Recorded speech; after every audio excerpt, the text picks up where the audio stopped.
Welcome everybody to the Social Dig, the greatest underrated show on the World Wide Web.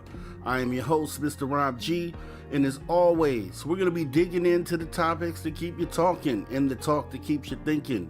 So come on in, get comfortable, kick your feet up, get an ice cold beverage like I'm about to do right here in a moment, and join the conversation. Can't wait, right? Can't wait to get into it. Another great show at the After Hours. I know I say that all the time, but it's true. It was another great show over there. I don't know how you go wrong with the guests that we had today, Ola Phillips, and then Travis Mustos, celebrating the birthday with Travis Mustos. I think that was awesome. I had to sing to him on behalf of Dave Scott. Dave Scott was not there to do this, so I filled in for Dave Scott tonight. So, let me go ahead and bring a couple things up here, at least this. The call-in line, which is 856-843-3444, or that's 856-THE-DIG. Or you can click the StreamYard link in the chat and bring yourself up on stage. We have already a person backstage right now. Let me go ahead and welcome everybody in here today. Starting with Parrot Marv with the gold. Welcome to the show. Lee B with the silver. Bim Jim with the bronze. And we got Mothman in the building. Thanks for coming in. Simon Says, formerly Simon the Likeable. Thanks for coming in. Deb from Sacramento, California. Thanks for coming in. Let's see. Mothman.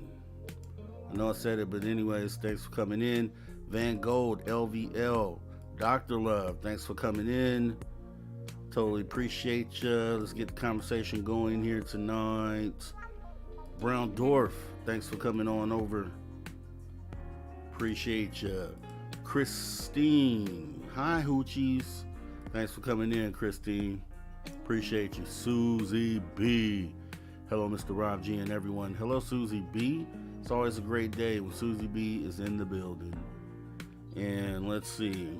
What else we got? Wes H. Thank you for coming in tonight, Wes H. For the late show, the late show, the late night show. Let's see, who else do we have here? Going down. Okay, volume's a bit low. Always have this problem over here on my own channel. That's crazy, right? Let me go ahead and boost the volume up a little bit. Okay. Yeah, it makes you feel good. And that's why it's the music for the Social Dig.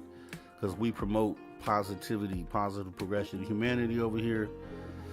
Definitely want to have a great time with you guys tonight.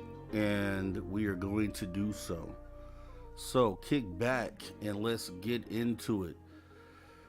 So, yeah, once again, great show over there at the After Hours. I had a great time. I hope you guys enjoyed the show. Another weekend in the bag. And just for everyone to know, Dave Scott said this earlier, we had, when we had the holiday break over the American Thanksgiving, we went ahead and picked a couple shows out of the vault for that Saturday and Sunday. And, I set it up to where I pre-recorded the hosting duties and probably do the same thing for the upcoming holidays. So likely the Saturday, Sunday, right before Christmas, will be a couple shows picked from the vault. So please show your support over there and show up in the chat. The chat will be live. So you can definitely participate in the chat. And we're going to pick a couple good ones. And then New Year's weekend, the following weekend, it'll be business as usual. On the Saturday, I'll be doing the show, obviously.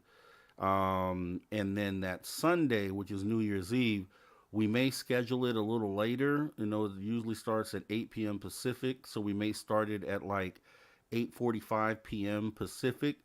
That way, when we get in the show, we can go ahead and celebrate New Year's for the East Coast, for the Central Time Zone, for Mountain Time Zone, and then in the show with the West Coast New Year's celebration.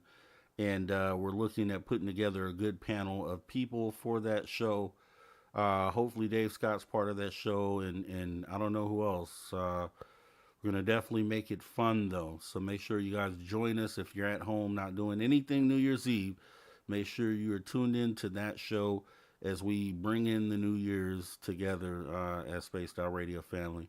For some of y'all, like our Aussie viewers, it'll already be New Year's, so um, kind of, you know, celebrate with us here in the United States. Yeah, where's Bring the Heat Not to Sleep? I know, huh? Exactly, Simon. All right. So, all right. So we're gonna get it underway. We have a couple of people in the back, and Simon says, "I actually don't have a Patreon at this point." Now, actually, let me talk about that real quick before I bring the guests our guests in. So, essentially, this channel really isn't. I'm under it like I played yesterday. So the goal, when I played the video from the mission statement essentially for this channel and kind of what the vision for this channel is to progress humanity and kind of push the narrative forward. And it's still the case. And so, I'm not in the line of, doing this for compensation. I don't want to ever feel like that's what this is, because that's not what this movement is about. It's just about pushing the narrative and moving the needle forward. With that being said, though, with the CE5 thing that I'm thinking about putting together, and I may try to do this in a separate way from the channel, but I'm going to end up putting something down. Well, first, I'm going to talk to some production people behind the scenes, because the C5 thing I really want to go through with and make it a thing, make it an actual thing that hopefully can gain some attention and be packaged as more than just a live event. Because initially I thought, okay, let's just do a live stream and do it that way, but I think it would be more effective if it was packaged in sort of like a maybe a documentary or something like that, maybe like an hour long thing, and then with footage leading up to the event sort of thing. Excuse me, and then still find a way to actually live stream some of the activities for integrity purposes, and then but I think this could be a thing. Excuse me, that could really make a mark in this. So if we go that route, then I may set up something like separately to like a GoFundMe or something like that to kind of fund the project itself, because I obviously don't have the money to do this. That's why I'm going to talk to the people that I know that do the production stuff and see if there's a way that they be willing to just donate their services for the cause and try to get it done for nothing if possible, or little to next to nothing. So, if anything is needed for that, that probably won't come until we have all those talks. But just wanted to address that. Simon says, I appreciate the sentiment. I appreciate you even asking the question, but it is not. I don't want to ever have this channel, because I see a lot of people that do it and have no shame doing it at all. I just don't want this to be set up as you know any barriers to getting to the enlightenment that we need. So it's weird and it's strange, right? Because obviously, anything that would come in would go to production value to make the show better. So, but I'm just, my head isn't, I can't get myself to take it there. So, to kind of answer your question, but I do appreciate it. I really, really do. And with that being said, let me go ahead and bring in the guest that we have in the back. So we do have with us today. Let me bring them both up, actually. was gonna say there's more than me. Yes, we have Magneticus Attractus, and we also have Bim Jim from BC. Because we were talking yesterday, Can and you hear me now? yep, We can hear hear you. you, can hear you both. And so we will be diving into, because we want to make sure we get the conversation going, because a lot of the people that do the rewatch, they want to hear the conversations that we have, and they really enjoy that part of it. So we want to make sure that we can always chat and do some fun stuff, but we definitely want to have some meaningful conversation for the people who watch back. And let me just address some of these comments here. Brown Dorf, right on, Rob. The money will and can come in other ways. True, true, exactly. Simon says, don't need to accept money to be labeled a grifter down the track. Take it when it helps. You are worth it. Hey, I appreciate that. And I just never want to fall on that side of the thing where anyone can ever say or make it appear like, uh, what I'm doing is for in exchange for anything financial. Because I think enlightenment should be free, and I think this mission that we're on all together, we're all helping each other, and yeah, yeah. So yeah, and you're right, Simon, and I do appreciate that once again. Um, Christine, yeah, Miss Rob G, are you okay? I appreciate you. Yeah, I am. It's just this is I'm invested in this movement emotionally. Like this takes an emotional toll on me, like getting to where we're going. That's why I get so frustrated sometimes when we talk about the roadblocks that we have to get to where we're going. And always racking my brain on, like, how can we, it seems like an impossible goal, but what is the best way that we can do this? And I'm always, you know, kind of ranting on that and coming to dead ends. But with this CE5 situation, I think is probably like the first time that something has come up that could actually help. Aside from everybody coming together, which is the goal, but to be able to do that is so hard to do, to navigate that, without having a huge platform. Excuse me, without having like a huge, far-reaching platform that can talk to everybody at once. Because that would obviously do it.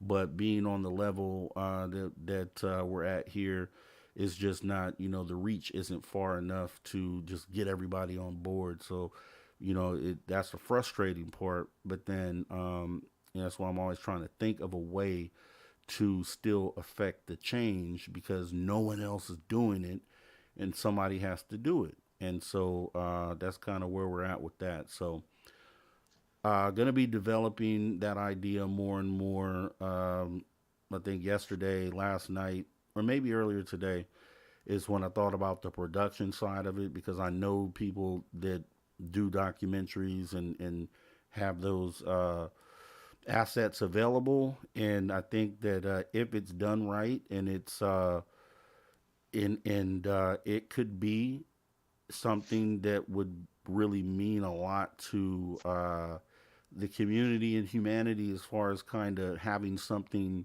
on our side to kind of push, to get us a little further than just talking. Because talking is great, but we need action, right? We need action, and I think this would be kind of some of that action that we need. So let me see anybody else in the chat here. Um, let's see. Seems like everyone's beginning sick. Yeah, yeah, yeah. I'm kind of lightweight sick, but let me see. Let me just make sure there's nothing about this. So you went there, okay. Before we jump into the convo, yeah, Simon, you can actually, let me put it in the chat. This is my email. Excuse me. You can email anytime. Um, actually, this email is full. Oh, dude. It Is that the is. email It I was is sending literally to? because somebody sent me an email and my storage is full on it. So, Simon, the best way to do it right now is use the call in number, and I'll put that in the chat. It's posted, but I'll put it in the chat. Is oops, did I do that wrong? Okay, yeah. 856-843-3444. That's a number that I receive text on, voicemails, and calls. So until I clear out my email storage situation, that's the best way to reach out, and those come right to me. So yeah, exactly, Christine. Gmail wants you to buy more space. How rude. Yeah, sad, right? They stopped giving me email. Dave Scott sent me an email. He was like, I emailed you, and I was like, I didn't get it. And then I go to check, and my storage is completely full, so I got to clear that out. Yeah, How did I Brown Dwarf, find that definitely do email? that. That comes right to me. That's it's literally connected to my phone, and that Magneticus texts me all the time, and so does Derek Galloway. That stuff comes right through. So definitely do that. All right, all the formalities out of the way. Let's go ahead and get into the conversation. And so we were talking yesterday at the end of the show. We had Jim come on stage, and we were discussing potentially what we start off with today for the conversation, and we agreed on talking about the Mandela effect, right? Because I wanted to talk about that yesterday, but we kind of got into some other stuff. Because Brian, when he came on Saturday, he kind of opened my, well, I was always aware of the Mandela effect, but as far as like how it may have started and the reason why it may have started was kind of what was new to me with the particle collider and all that there. And I know, Jim, you were saying that some of that didn't line up for you, and so definitely want to hear some of that today. But I want to start off by showing, um, for some people who may not even know, I know everybody here probably knows, but anyone that might tune in later who might not even know what the Mandela effect is, I'm going to bring up a graphic here or a web page, and this is what it is. So I'm going to go ahead and read part of this here. So it is. This is 54. Well, we're not going to go through all 54, but Mandela effect examples that will make you question everything. So, let's start with the reason why we're all here. Nelson Mandela, who this theory is named after, died in 2013. However, countless people distinctly remember him dying in prison in the 80s, but his death isn't the only example of a Mandela effect. It says, we have been wrong about so many dates, details, and more. Keep going for more commonly misremembered moments in history. Kind of go through some examples here. So the Britney Spears example, the "Oops, I Did It Again" headset. One of the latest Mandela effect has to do with Britney Spears' famous music video. Many can distinctly remember Britney wearing a microphone headset in the video. However, it's clear she never wore it in the video. So how do we all have a clear image of this? It's likely because Britney is famous for performing live with a microphone headset, and the two are merging in our heads. Okay. Next example, these are some of the more common ones that everyone talks about. Jif, not Jiffy. People swear that there was a Jiffy peanut butter back in the day, but we speculate they're combining Jif with its competitor Skippy. Okay. Plausible, plausible. Then we have the Looney Tunes, not Tunes example. Um, it almost makes zero sense, but yes, the cartoon was spelled as Tunes. So not Toons, which I guess some people recall it being done that way. We have the Berenstein Bears didn't exist. We had the Berenstein Bears, and then we had the Berenstain Bears.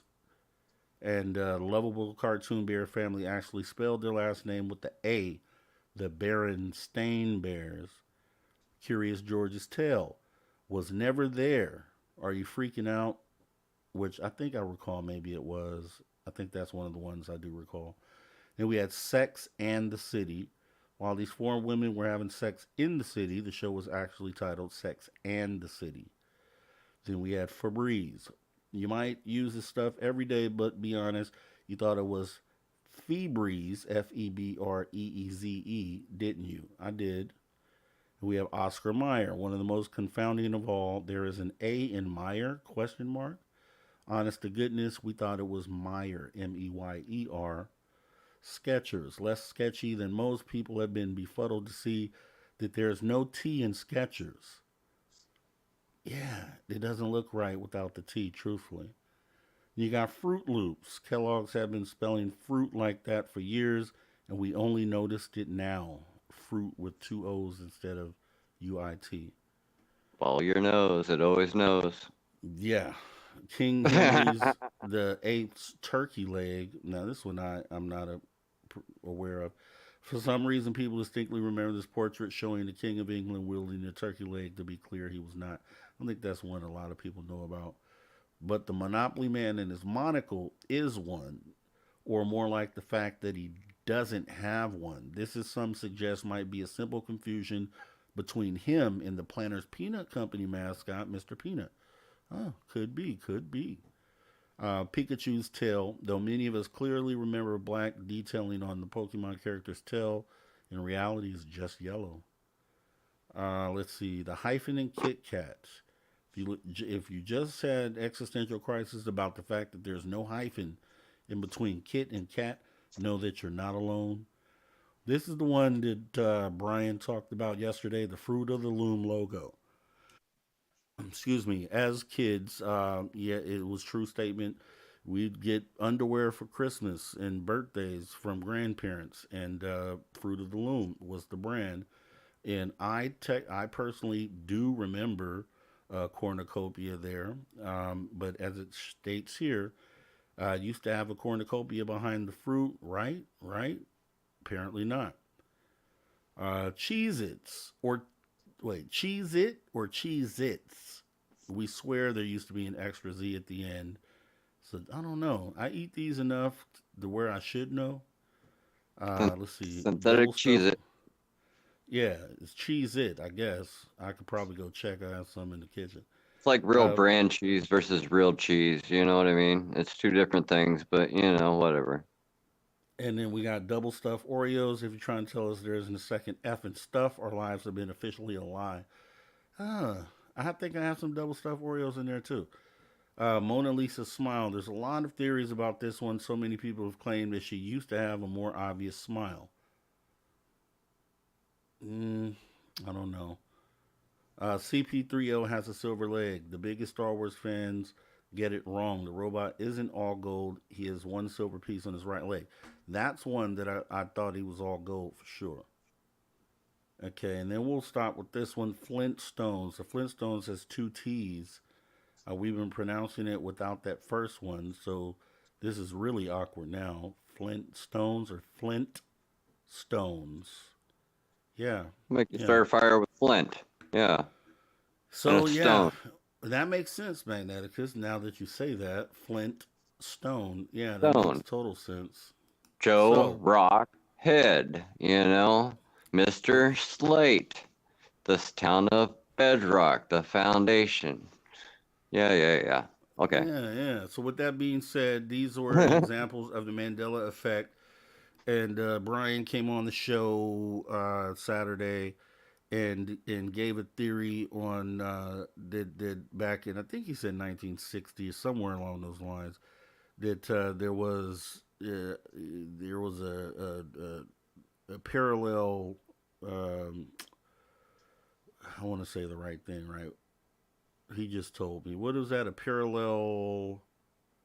Come on, help me out here, guys. It's Parallel what? parallel timeline. Parallel timeline. Oh, Parallel okay. timeline had potentially been ripped into because of the hydrogen particle accelerator and essentially allowed us to hop onto a different timeline, which makes us have a totally different history than some other people that recall, that don't have this Mandela effect. So that's what we're going to be talking about. I know Jim kind of started talking about this, and Jim, I guess these examples that we just went over, did any of these click for you? I think the answer was no last night. So you can go ahead and get it started. Okay, can you hear me? I can Yeah, we Okay. heard definitely you. hear you. Okay, yeah. Um, of all those things you mentioned, the only two I can remember very clearly is that C3PO never had a silver leg in my universe, and of course the Mandela thing. I remember that Mandela was released from prison and lived for 7 years with his wife, and then he died at the age of 93. I remember that very clearly. Okay, now I listened to Olaf Whoa, what's very this cat? carefully. I'm very impressed with Olaf. I I can tell I analyzed the guy as he was talking. He has an excellent memory. He demonstrated that with when he talked about the Russian Revolution in in 1917. He demonstrated the guy's got a really good memory. Now, okay, but Olaf, he remembers the other version of the Mandela story. I remember the one, he remembers the other. I have a good memory, he has a good memory. So there is apparently a Mandela effect. Apparently there is. My way of explaining it. Okay, so Olaf, he went into an explanation involving uh, uh, other universes, right? Remember that?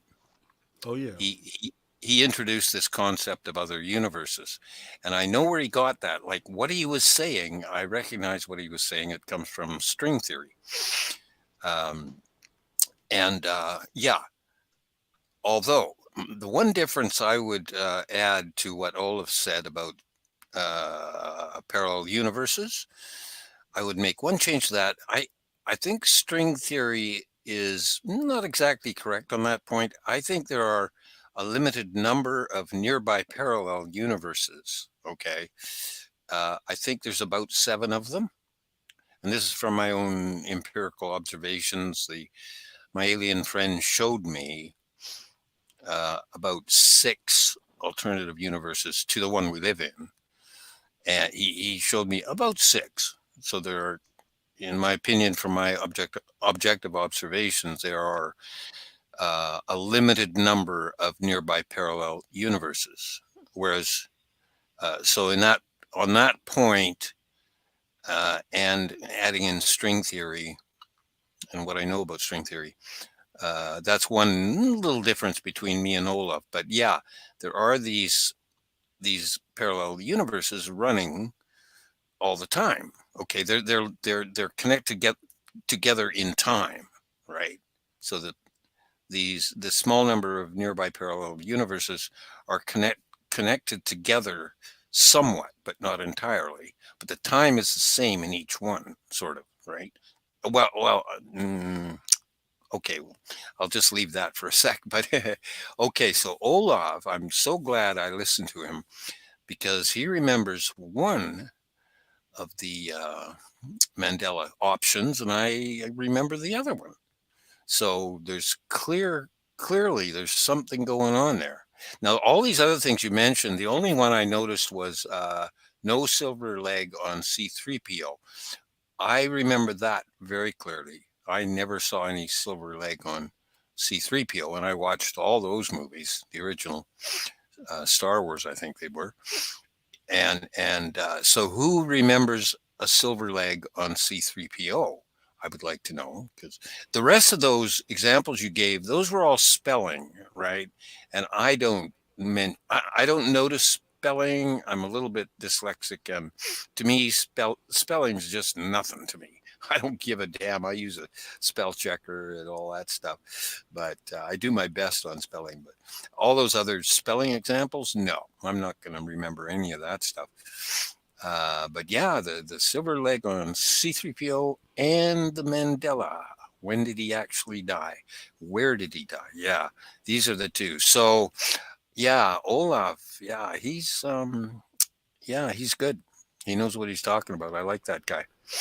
And here's the other one, Jim. Here's one. So do you recall this one? This is one that always got me too. The Ed McMahon and Publishers Clearinghouse. We can see it clearly as day. Ed McMahon handing families everywhere giant checks, but really, McMahon was never a spokesperson for the company. Instead, he worked for American Family Publishers, but he never handed anyone checks. His face was simply on the envelopes. So is this one because I remember Ed McMahon handing out the check just like they say here.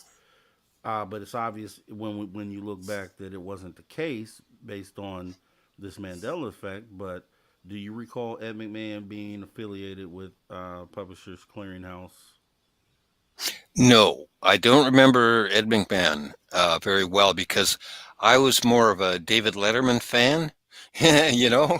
So I watched David Letterman every night. I didn't watch Johnny Carson so much. Ah, No, I okay. don't remember that one.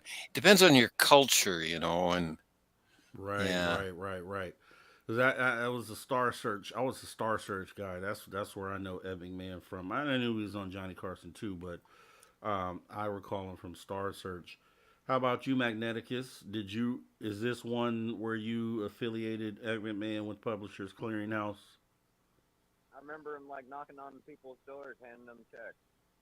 Okay, you sound far away, but I heard what you said. You said Oh, you remember him knocking on people's doors and handing out checks, and that's what most people remember, and that's the thing. that's what I remember is him So handing many out checks, people knocking on people's remember doors. that, but it didn't happen, and that's the crazy. That's what I was saying to Olaf. The crazy thing about it isn't that some people remember this; it's a lot of people remember I, this, like I, a I remember it huge happening in group. 2020, but nobody wants to say anything. So that's all I'm going to say about it. Hmm. A big one happened in 2020, and no, most people don't even realize it. Yeah, Simon. That's why I hate these sites, Simon. Yeah, they. I don't. Yeah, I haven't been. This isn't any. And anytime it says personalize your advertising, I say no. I don't click on yes. So they just give me random stuff. What happened? Yeah, no. Simon was just making a joke, talking about the advertisements on the screen on the spam. Basically, it was showing a lot Oh, of okay. Asian ladies. Yeah, Yeah, yeah, yeah, yeah, yeah, yeah, yeah. yeah, yeah. No, yeah. I, No, I I, I was don't saying. understand why they advertise sanitary napkins to me, but whatever. I, Yeah, but no, that's the thing. I was you know I think the bigger thing is even not if some people recall one thing, some people recall the other, like on a individual level. It's more so the large group of people who all experience the same memory about it. That's the part that's puzzling, and I think is more covers what the Mandela effect is. do Because you, yeah, I don't agree with every one of these. No, I don't. But when you point out certain ones, there's like an inordinate large number of people who recall the same thing, and that's what the puzzling part is. you know what one I showed people that most didn't believe until I showed them the VHS tape, just to let you know how old that is. You know what I mean? And you remember the old International House of Copy commercials I think by chance? I think so. It sounds familiar. The copy that came in like this little fancy tin or whatever, and they had different copies from different places supposedly or whatever. Anyways, there was this one commercial that said, in the advertisement it said, it makes you feel like dancing, right? And they're showing a cup of coffee, and I can't remember what was in the background, but if you put the tape in slow motion and went frame by frame, in the steam coming up from the coffee, you could see a silhouette of a couple dancing in the steam, Wow. like like Looney Tunes type cartoon. You know what I mean? It That's was a trip. I strange. was just like, wow, talk about subliminal programming. You know? Now, what about this one? The Play It Again, Sam. In the movie Casablanca, this line was never said. It was said by Ingrid Bergman's character is "Play it once, Sam, for old time's sake." So, do you recall the "Play it again, Sam," or what they're stating here? "Play it once, Sam, for old time's sake." Play it I again just all the remember time. people. Right, play it again, exactly, and it's not. And then the Star Wars, for all the Star Wars buffs, Luke, I am your father. That was the big one that a lot of people all agreed on too. But he says, "No, I am your father." Wait, yeah, it says the exchange is iconic as the Star Wars movies themselves. However, it's another line that was never said. "No, I am your father" is the correct line. Luke, I am your Well, I have father. no idea in today's age. It's so easy to like string or place stuff. It's not even funny. So, So the theory of crossing over timelines, that's the thing. Like, is that a thing? Like, you know, I, I don't even know how you parse that out, right? you keep Because if telling me to Jim, make a time machine, and I say, do you realize the butterflies that I'll cause? yeah, yeah, yeah, I guess, yeah, true. Have you ever But watched no, that movie, because The Butterfly Effect? oh yeah, I love it, love Okay. it, yeah, Yeah, love it, yeah, love it. yeah, The yeah. So, original you one. know, that's why it's like, do you really want to go back and want to tinker with it? You know what I mean? But then that's weird, right? Because if the answer to the question is that you have you came from a potentially you hopped onto an alternate timeline, a parallel timeline, then what Oh, does that mean for someone? And I guess in all of our cases, at least mine and Jim's, I can't say for everybody else, but some of the things Jim remembers doesn't remember as they're being stated here. Some of them he does. So that what does that mean about the timeline theory then, right? If because it should be, I guess if the timeline incident happened at a certain point, then you should remember. Everything should be different. Everything prior to a certain date should be remembered differently, but it's not the case. So I guess Hmm. does that put the theory out the do you window? remember Does Land that of the Lost? The old Land of the Lost? yeah. I remember watching there was like some kind of like weekly show on television. It was like that, except where instead of like just going back to the dinosaur age, they like kept bouncing around in different places in time. I can't remember what it was called. It was around the time of V and all that stuff too. I remember that. So, and what was the show that you were comparing it to? I can't remember the name of it. That's what drives me nuts. It's like I remember seeing the show, Are you but I talking about can't remember Lost the in name of it. Space? It wasn't, huh? Lost in Space? No, not Lost in Space. They just got lost, went on the wrong direction, and ended up in no man's land. No way to Hmm. call home. No, it was like a television show, like Amazing Stories, but it wasn't Amazing Stories, I don't think, because that opening doesn't look right. Well, I guess, but I say going back to that question though, right? Because if the whole theory is that we've hopped timelines, and that's why the Mandela effect is a thing, then wouldn't you think, just thinking logically, that everything prior to a certain date, uh, you should have the same feeling about everything prior to a certain date, and not only a couple things or a few things. It should be everything prior to a No, it certain wasn't date Outer if you hop Limits. the timeline. Yep, yep. You got it, Rob. That's correct, I think. Okay. So yeah, now there's two theories or hypotheses that I'm looking at.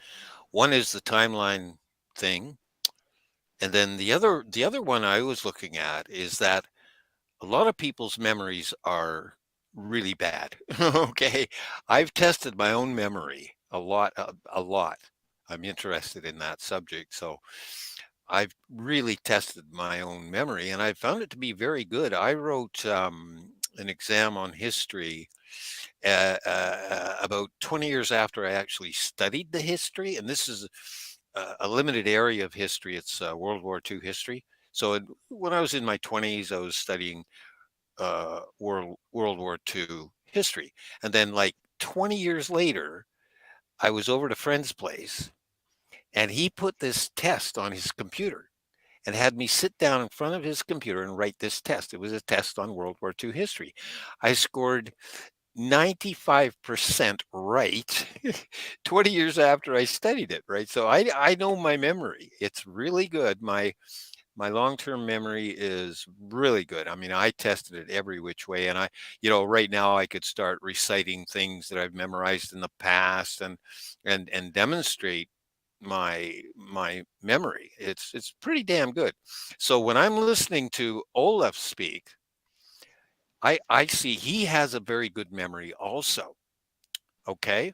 Now, but on the other hand, most people have really messed up memories. I'm sorry they do. And most people are susceptible to suggestion and people interfering with their memories by using suggestion. Like if somebody just shows you one picture and says, you remember this, don't you? That's the power of suggestion, right? And a lot of people say, oh yeah, that's what I remember. But their memories not so good. But I know my memory is very good, and I know Olaf's memory is very good too, right? And he clearly remembers one version of Mandela when Mandela died, and I remember the other one. Okay, so so that kicks out that hypothesis about um, hmm, uh, about well, it it confirms the hypothesis or supports the hypothesis that there were two timelines. So I'm going with that now. I think it's been demonstrated to me pretty clearly that there are different timelines, and some people are on one timeline, some people are on another one, or at least were on this or that timeline. Okay, so I'm going with the timeline hypothesis. I'm supporting that. And also because I've actually visited nearby parallel universes, and that's my own empirical observation that they do exist. There are these nearby parallel universes.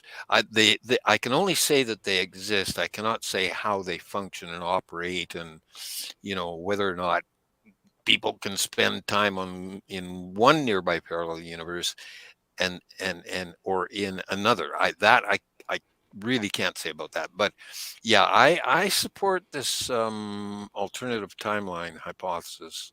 Yep, that's the one I'm going with for sure. And it's because I heard Olaf, really, because I listened to him. That's why I'm coming up with that. But I also know at the same time that a lot of people's memories are not that good, and and they are open to suggestion, which I'm not. You can't fool me with suggestion. I'm sorry, I just don't go for it. i'm I'm unbrainwashable. You cannot brainwash me. No sir, don't even try. I'll give you a hard time if you try to manipulate me or try to get me into your cult or something like that. I'll say no thank you, I'm out of here. No cults for me. So here's the thing with that, right? So, and I agree with you, Jim. So, I there's enough there to say, yeah, potentially there are these separate timelines, and that something did occur. Now, the only thing is just like I was stating before. Then, if that's the case, then memories on but prior to a certain time should be uniform across the board for if you cross the timeline. Now, the only thing that would make sense that could make it all make sense is if somehow it wasn't a one time event, so you didn't just cross the timeline once. Maybe you subconsciously kind of meander back and forth through these timelines seamlessly without really realizing that's what you're doing, because that's the only thing that could make sense with the because essentially if it was a one time event and one person's on one side, the other person's on the other, then everyone who crossed the timeline at that time should have the same recollection across the board, and then vice versa. So, for there to be any variation in that would have to mean that, to make it make sense, would have to mean that potentially you crossed over, and then sometime down the line you crossed back over, and a little bit of Hmm. that going on. That's the only thing that could make Hmm. sense with the variation in some people's recollection, because it isn't just 100% across the board. So Yep. that's the only Oh, theory that would make it all make sense. yeah. Okay, Rob. Um, yeah. Well, we can test this now with between your memory and my memory. What do you remember about Mandela, and where and when did he die?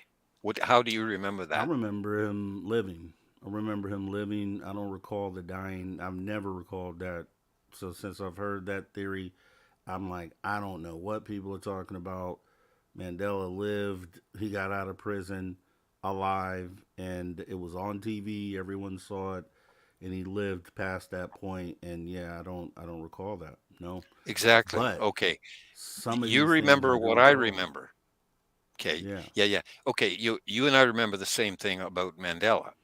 Now, what about the silver leg on C3PO? Because I clearly remember no silver leg on C3PO.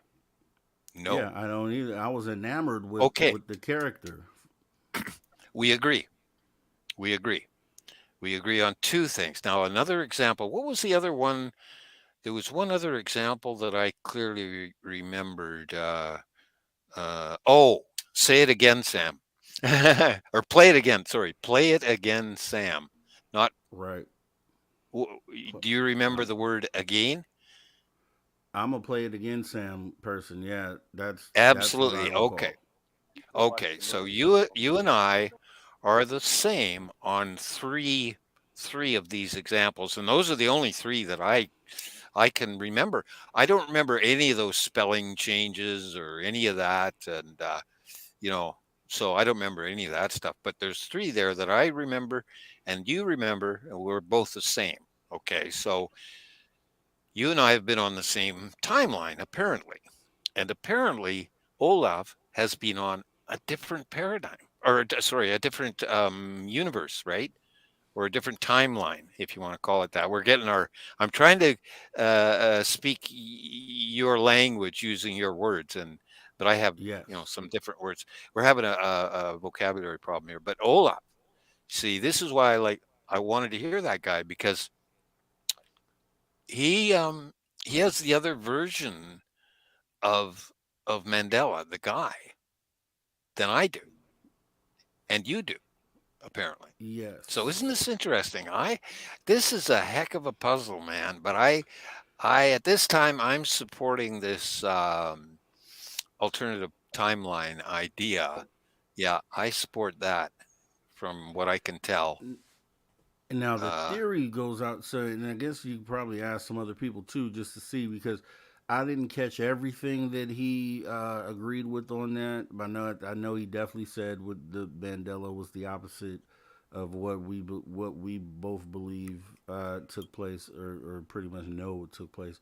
But I don't know if there were some other things that he agreed with on our end, because that's where it gets tricky. So yeah, on the surface, it would appear that he has a different recollection than ours, which would indicate two different timelines, which would make sense right there in a nutshell. But if there's anything that we agree on, then that's where it gets tricky, and that's the part that we you would have to come up with an explanation for, as to why we should totally disagree on all of these if we're from separate timelines. There shouldn't be, one where he agrees with one of ours, or we agree with one of his. And I mhm. think I think we could probably, if we asked enough of these, there's 54 on this list. I'm pretty sure there's probably going to be one that we all agree on, And then so it's like, okay, well, why is that the case then? Because if we're from two separate timelines, then, or maybe the explanation is that there's not just two timelines, there's just multiple timelines, and maybe you came from one that differentiate or that had differences with these, but those other observations were similar. So I guess yeah, that could be a rabbit hole actually. Yeah, Hmm. because if there's more than two, yeah, Yeah. I wish we had Olaf on here too, because I'd like to know what he remembers about C3PO's leg and Play It Again, Sam. That would be interesting to hear what he remembers, if he has a clear memory of those examples. And right. those are the only three that I have a clear memory of, really. But I'd like to hear what he has to say about that. But yeah, yeah. Now we're looking. Okay, if we agree on the timeline theory, okay, yeah. Now, um, then we have to ask the question: does a person, like a whole bunch of people stay on one timeline for a while another group is on another timeline, and then we all come back together to the same timeline, or is everybody wandering back and forth between Right. timelines? And I so don't that's know what I that. was asking Okay, because so that's, yeah, yeah, that's the question. That's the next question. But we gotta answer. We gotta get the first thing yeah, figured out exactly, first. And I, exactly. I, And I think we do. I think because we across the board, we probably would all agree on the timeline part that separate timelines. I think that part is already agreeable. So I think the part, then you get into okay, well, why the differences in individuals? That's kind of where we're at because I think for sure if we come up with different answer, even one different answer, then that would back up the separate timeline situation.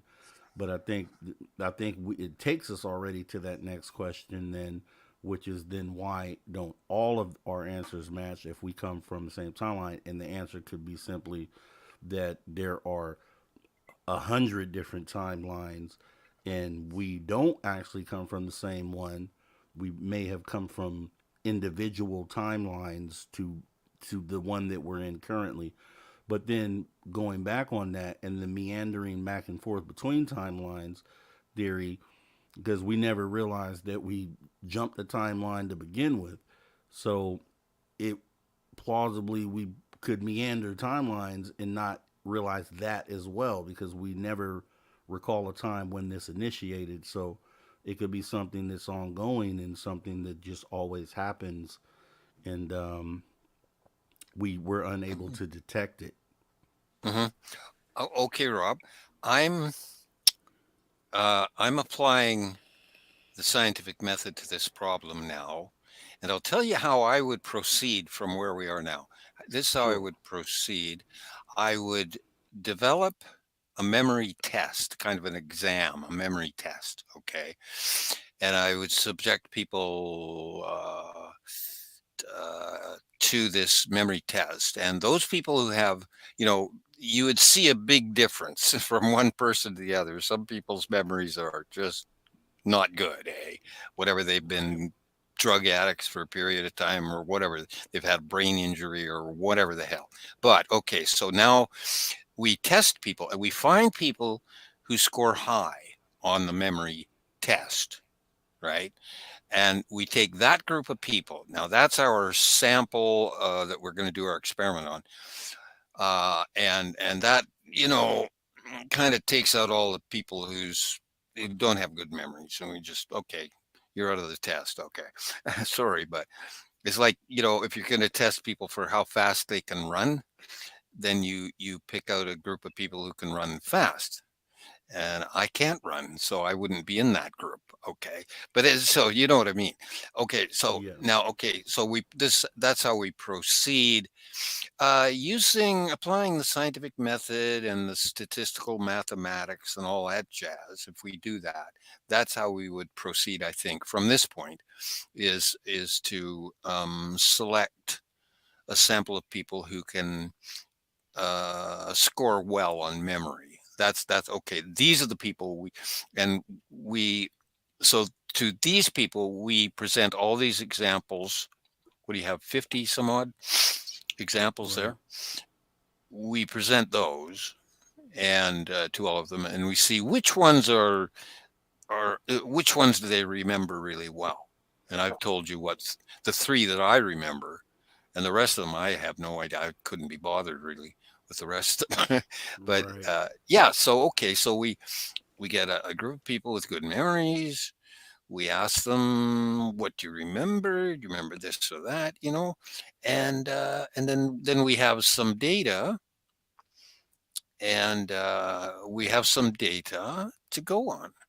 And from that data, I think we could determine whether or not there's this wobbling back and forth between timelines. We could determine that.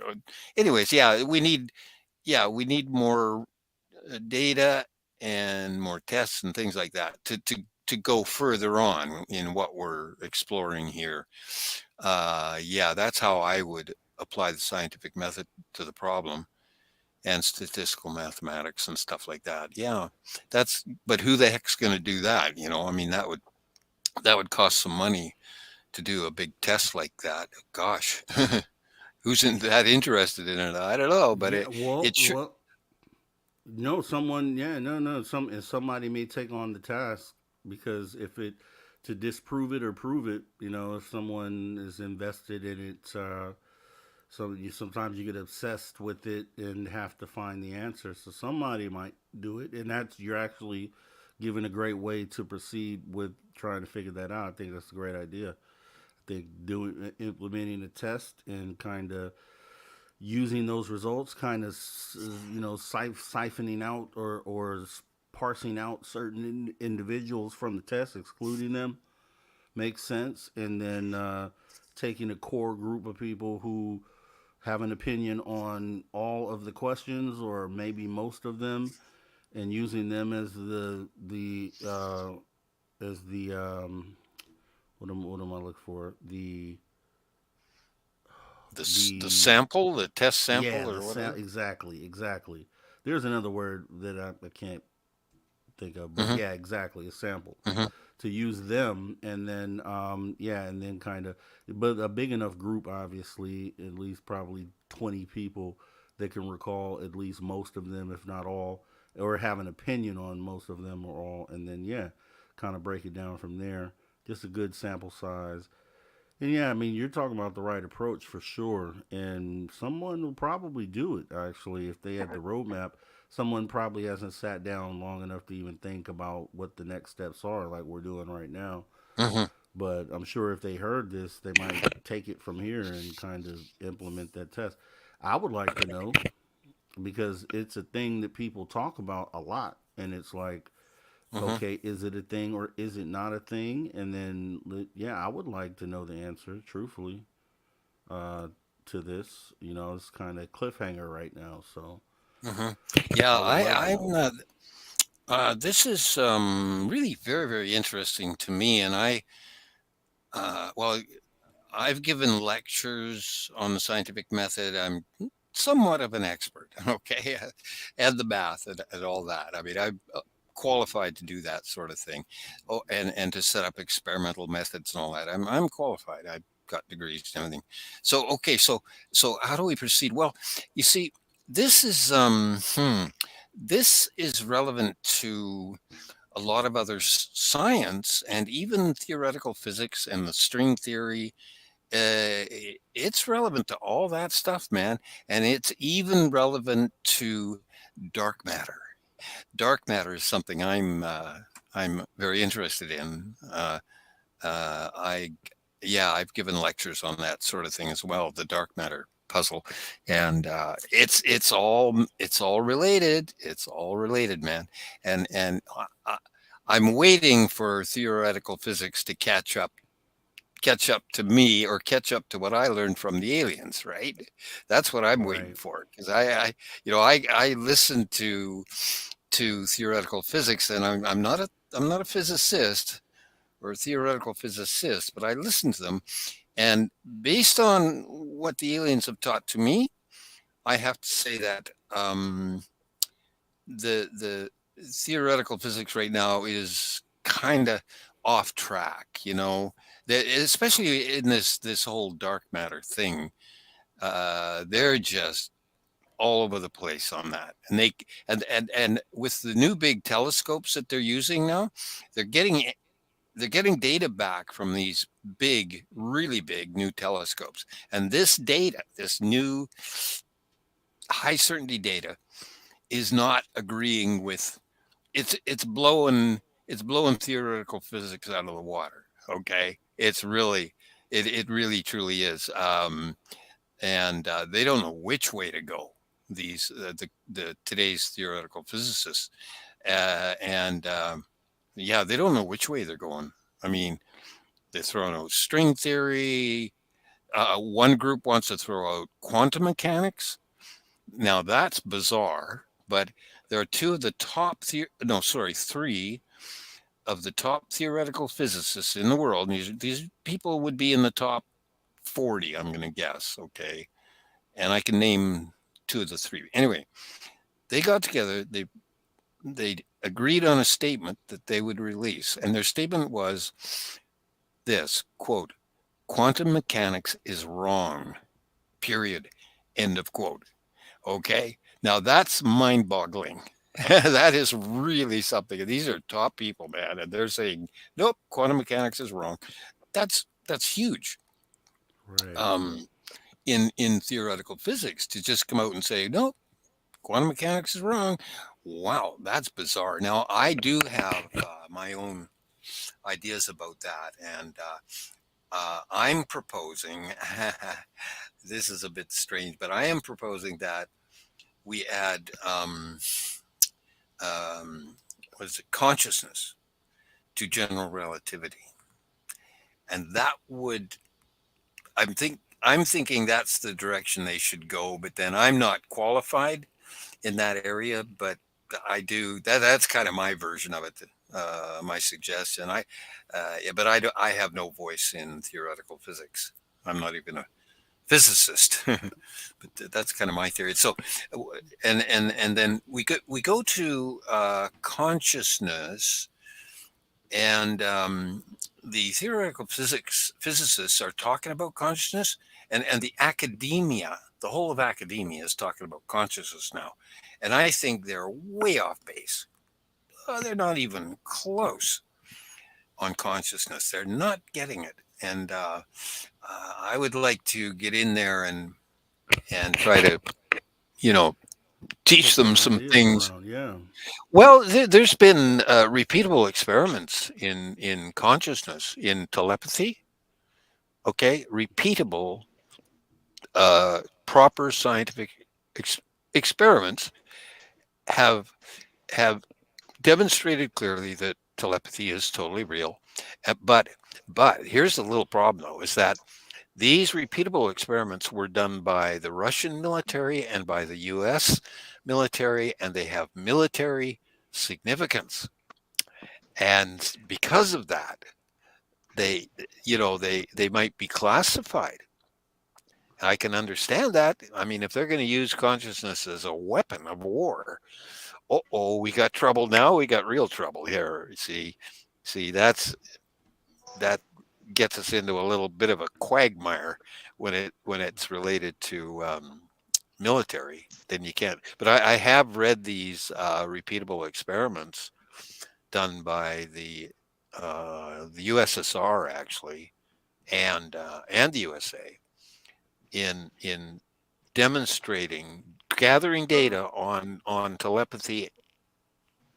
Beautiful scientific data. It's perfectly good scientific data that telepathy happens. There is mind-to-mind communication. And I can tell you one of those experiments. Now, I hope you don't think I'm going off track here. No, you're fine. I'm jumping And over actually, here's someone else asked a question. Lost Souls Trilogy said, we had consciousness as it regards to general relativity. Please explain further. So you can go ahead. Well, What was the question? I can read it. We had consciousness as it regards to general relativity. Please explain further. Explain further. Okay, yes. I will. Now, there was special relativity in 1905.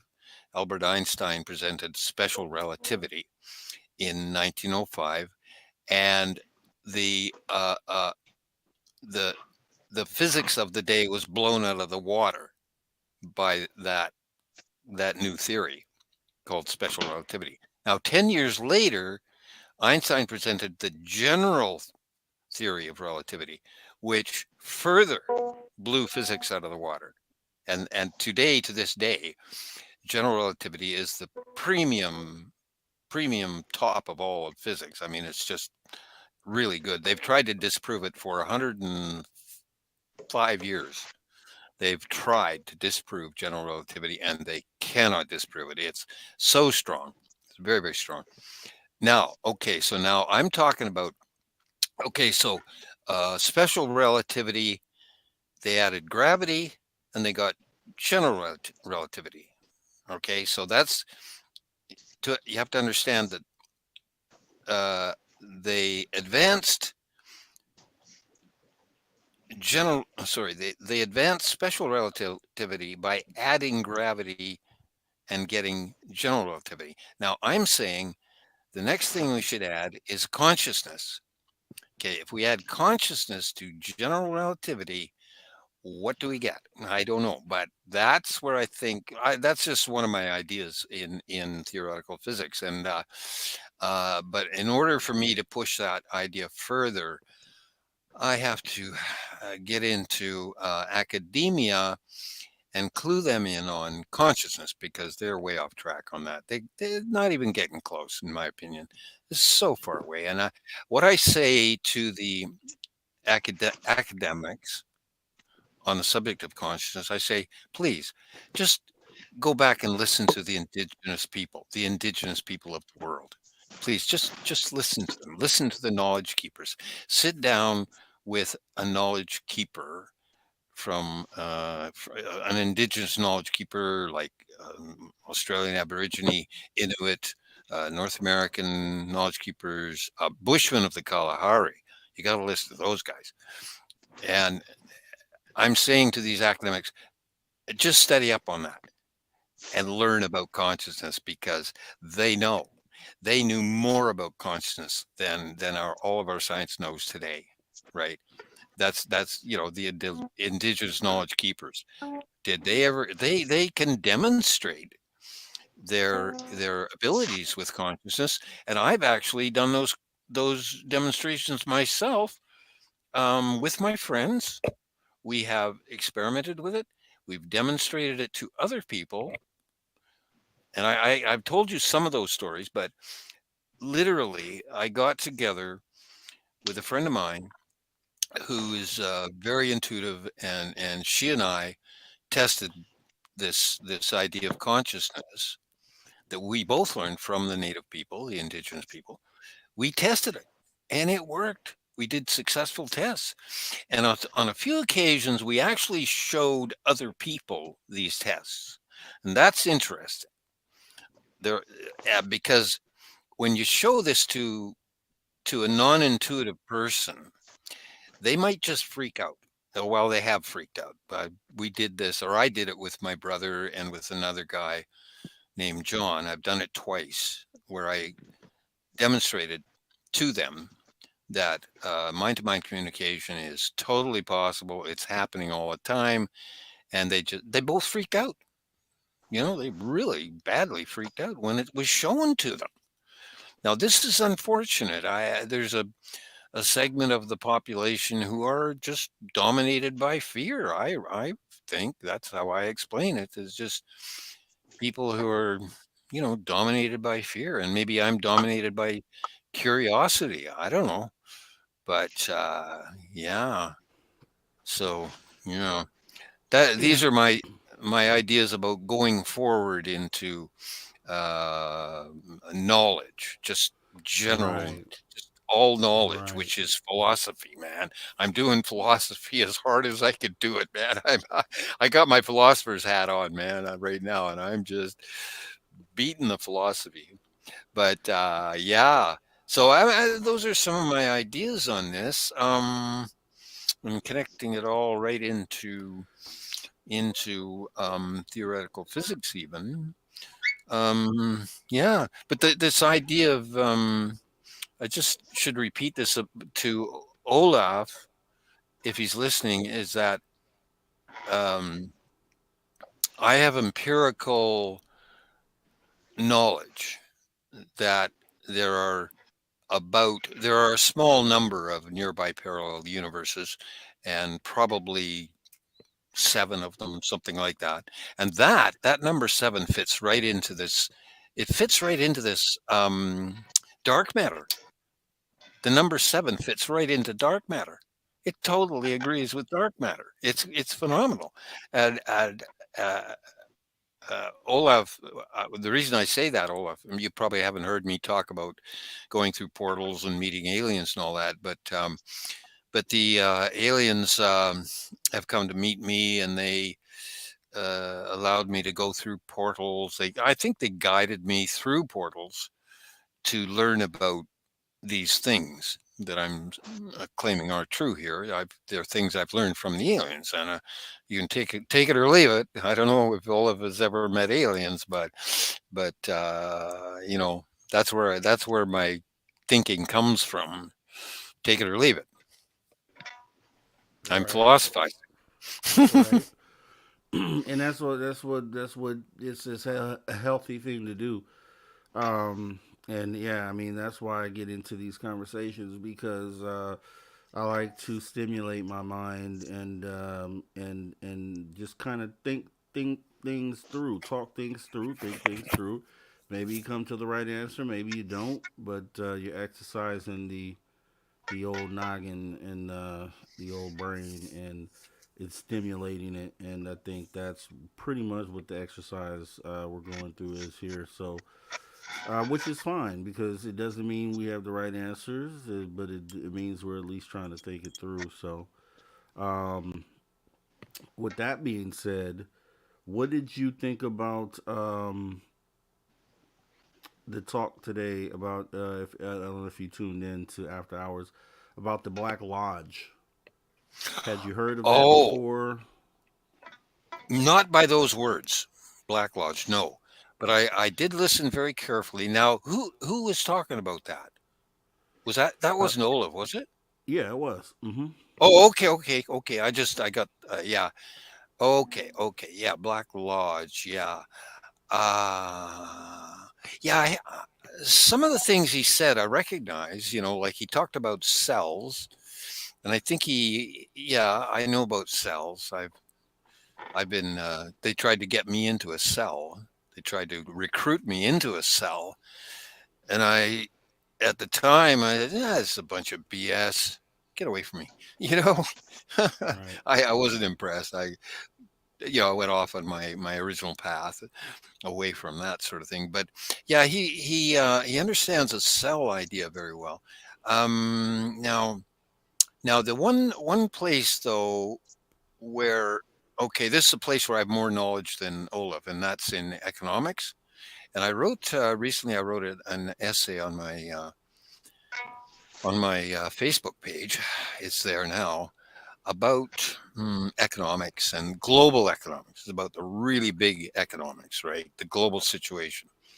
Okay, so it's not about the U.S. GDP, that level of economics. It's not about how much you're paying for gas. That's silliness.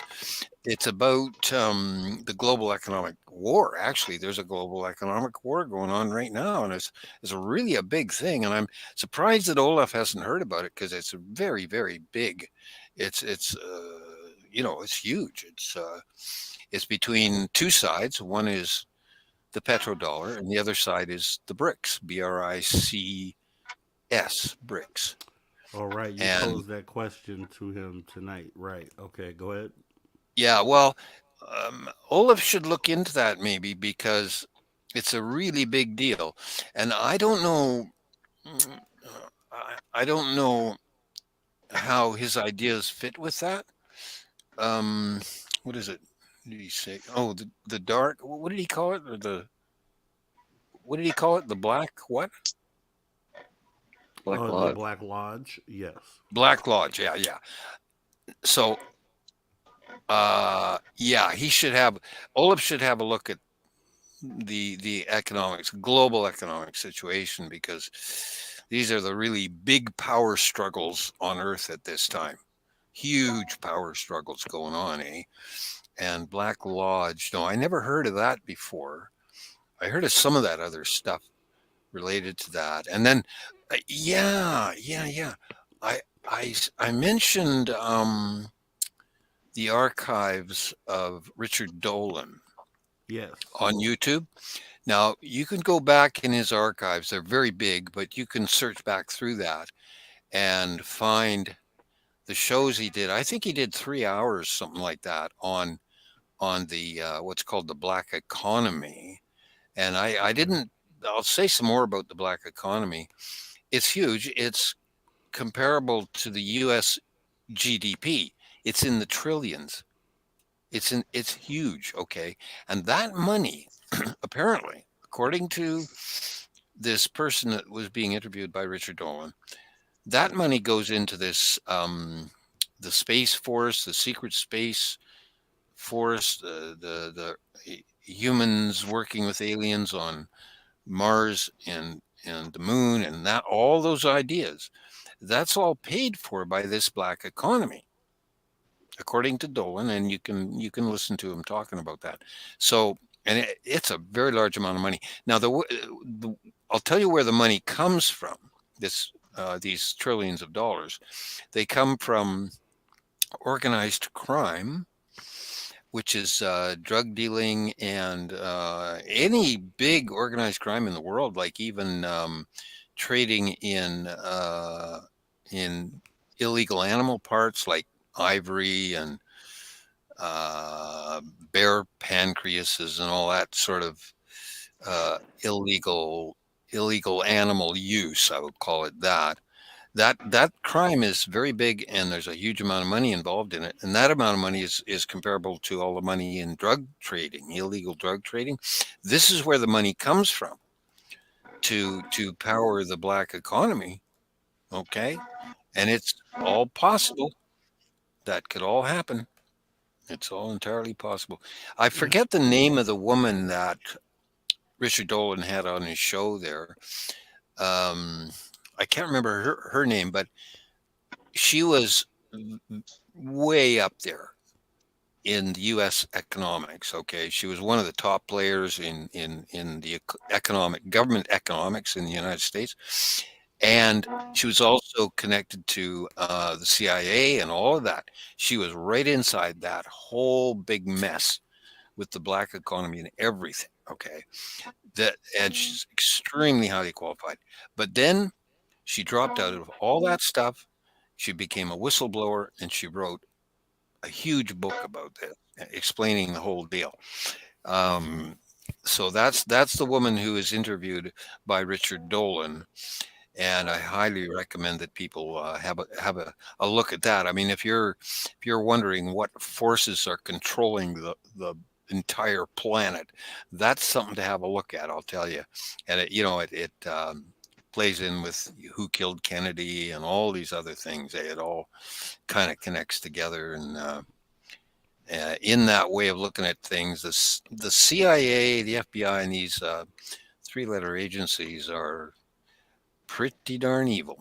Yeah, pretty evil, unfortunately, and they're connected to, and they are like the CIA and all that. They're connected to the Canadian government. We play along with that ourselves, and the Australian, probably the Japanese government as well. The UK, of course, also is in on this whole intelligence connection, all connected back to CIA and I can't name all the three-letter agencies. There's so many of them, but it's all connected together. And so my government's doing it too. I'm not just blaming one country. I'm not just blaming the USA. It's a bunch of governments are combined in this, and they're also combined in acquiring crash UFOs and stealing them. Wherever they crash in the world, they'll rush in there and try to steal them. Mexico, there's been a bunch of big crashes in Mexico, right? And the U.S. just jumps across the border and steals them from Mexico. They just rip them off, right? Just quick as could be, right? And if the Mexican government says, "Hey, what are you doing in our country? Well, how can you just jump into our country and do your operations?" The U.S. will say to Mexico, "Oh, here, how much money do you want? You want 5 billion? How much do you want? Name your price. 10 billion? There you go. Here's 10 billion. Just shut up about it." That's how, the U.S. controls Mexico in a lot of ways like that. And I'm not saying it's right or wrong. I'm saying this is the way the world works, man. This is how it works. I've had, and I've had some personal experience in international trade and money and all this stuff, and it's corrupt as hell.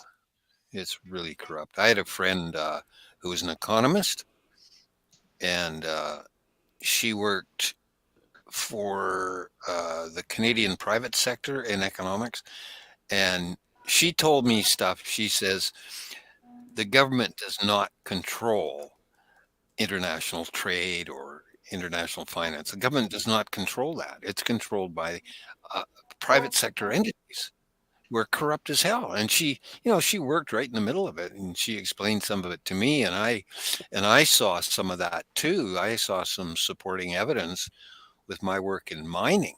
Oh man, it's mining is so corrupt. And really food. Okay, so the global mining sector is corrupt. Global food production sector is corrupt. These are two things that I've studied into and found that to be true. Corrupt as hell. And hey, what can I tell you? I don't believe what your government tells you, because they're not telling you any truth at all.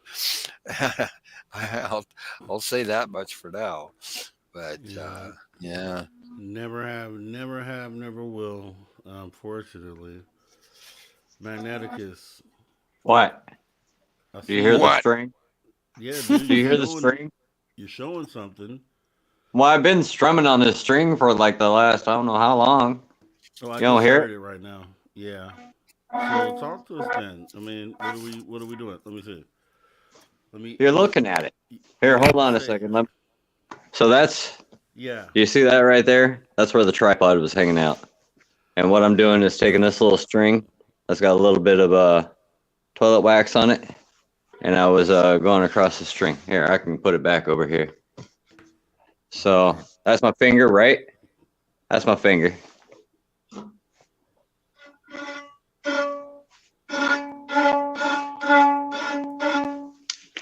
Now, Okay. now I'm gonna just lightly strum the string. All right. You should hear that pretty clear, right? Yeah. Mm. Good tone. Now I'm I gonna like take off. I'm gonna take off the bottle. I'm gonna strum it again the same way. Hear any difference? Yeah, it's not as resonant. Yeah. Now I'm gonna take a bottle that I cut the bottom off of.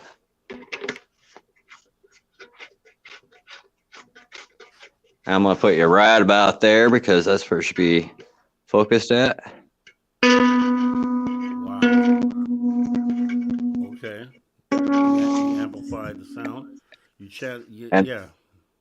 and then with a tuning fork, I can adjust the strings from there. So yeah, and then if I change the bottle, change the shape of the bottle. You gotta remember these are plastic bottles. See, it's not quite as loud. Right. And I'm telling you, if you hit them in the right frequency, they start going like this in here. And just like, and you can literally feel the air moving around it. It like produces like this real low frequency sound. So, Okay, cause and effect. I like. Do you so know I get all about these, do you know huh? about 12 do you know about 12 hertz? 12 cycles per second? Do you know about that? I know Can you produce? about what? 12 hertz. 12 hertz is Yeah, easy. yeah. 12 But hertz it's is supposed easy. to be significant to the brain. It's supposed to have some effect on a human's brain.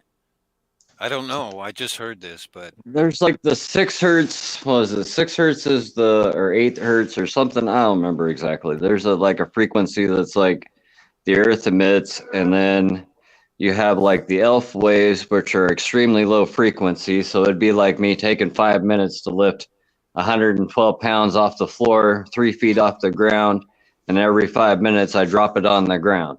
That's an extremely low frequency. So, and then you have your high frequency, and yes, 12 hertz is hard for the human ear to hear. But years ago, I was showing a friend how if I dress like a homeless bum and go to the stereo shop, the salespeople won't give me the time of day. But as soon as I pull out like $4,000 or $5,000 out of my pocket, I can't beat them off with a stick. And Right. so once I showed them the cash that I had the money and, I could actually buy whatever I wanted. And, so I got the guy to demo like 415s. And I can't remember how many Rockford amps, to drive them. But I always remember from 0 to 60 hertz, it was like 1 hertz, you just see the subwoofer go like that. And then it goes a little bit faster. And then the next thing you know, you hear the floor shaking between you and the speakers. Then your feet start shaking. Then your knees start shaking. Your hips start shaking. Your shoulders start shaking. Your head starts shaking. The lights start rattling. You know what I mean? As it gets towards the 60 hertz. So, and I know this should be around a B, because I used the Fender guitar tuner. I told myself I was going to have to go buy a guitar tuner, and then I realized I got a phone that I can just download an app with.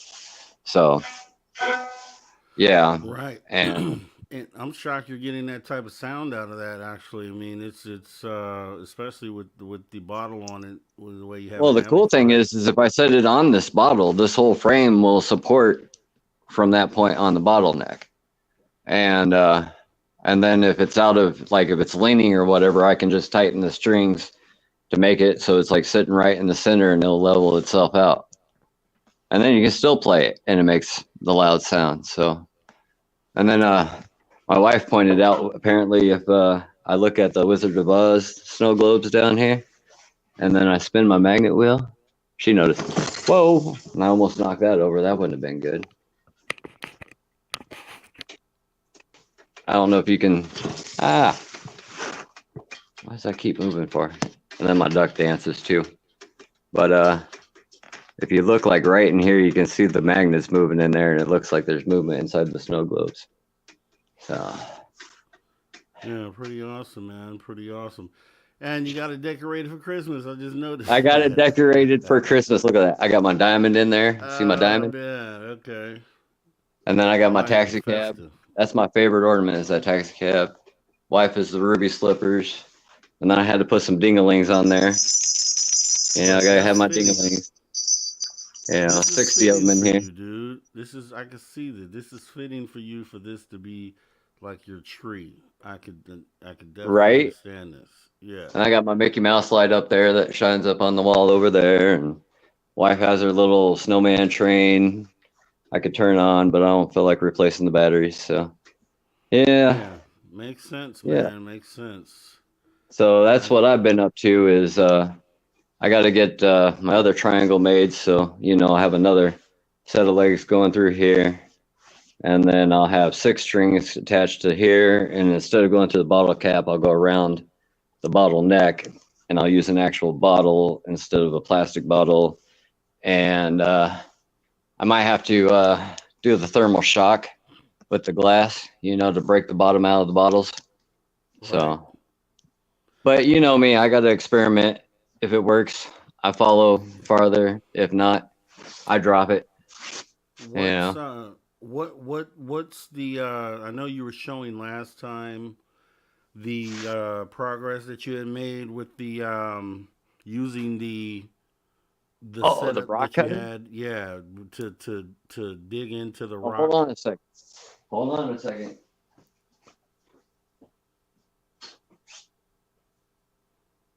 Speaking of the rock cutter, I don't know if you can hear me. I'm in the other room. Boom.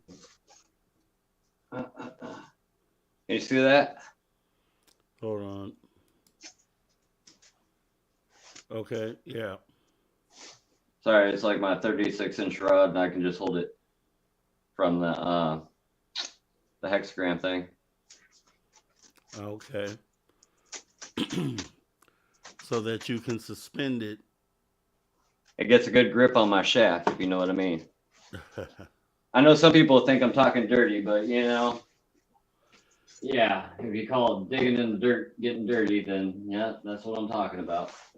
So So did you? What's the progress on you? The rig you had set up, you showed was digging into the the rock. the progress is I got all these nice little ornaments of the wives on here, and I really don't want to get my whole thing bouncing So up and down so science is shut down for the Christmas season. until the end of the year. I told her the bells and the lights I'll leave on just because of the fact that I could probably get them powered up by this thing down here eventually. So, and yeah. So I'm speaking your language, man. I got you, man. See, now I'm starting to be able to translate your language, dude. I'm So showing you earlier that, I man. was like looking for the light bulb in here because all the color lights should flash. I only got the white lights like up in this loom up here or whatever you want to call it. The fruit of the loom. You want to see my balls? No. Man, But you know what in, it reminds me of? Every time huh? I see the setup, every time you have it in a different iteration, it reminds me of seriously. You remember Pee Wee's Playhouse? I mean, not Playhouse, but Pee Wee's Big Adventure. Yeah, Pee Wee where he Herman. lost his bike. Yeah, yeah. Yeah, And you remember at the beginning how his house was all rigged up, and now you had right. the contract. That's what it reminds The me of with the Goldberg string and the devices. pulleys. Yeah, yeah, yeah. That's what it reminds me of. That's every time I see an iteration because the strings and That pulleys and Ruben. all that What was stuff. his name? I can't remember his name now. Paul Paul Rubin. Yeah. Rubin. Yeah, that's what R.I.P. it was. Paul Rubin. Yeah, he died.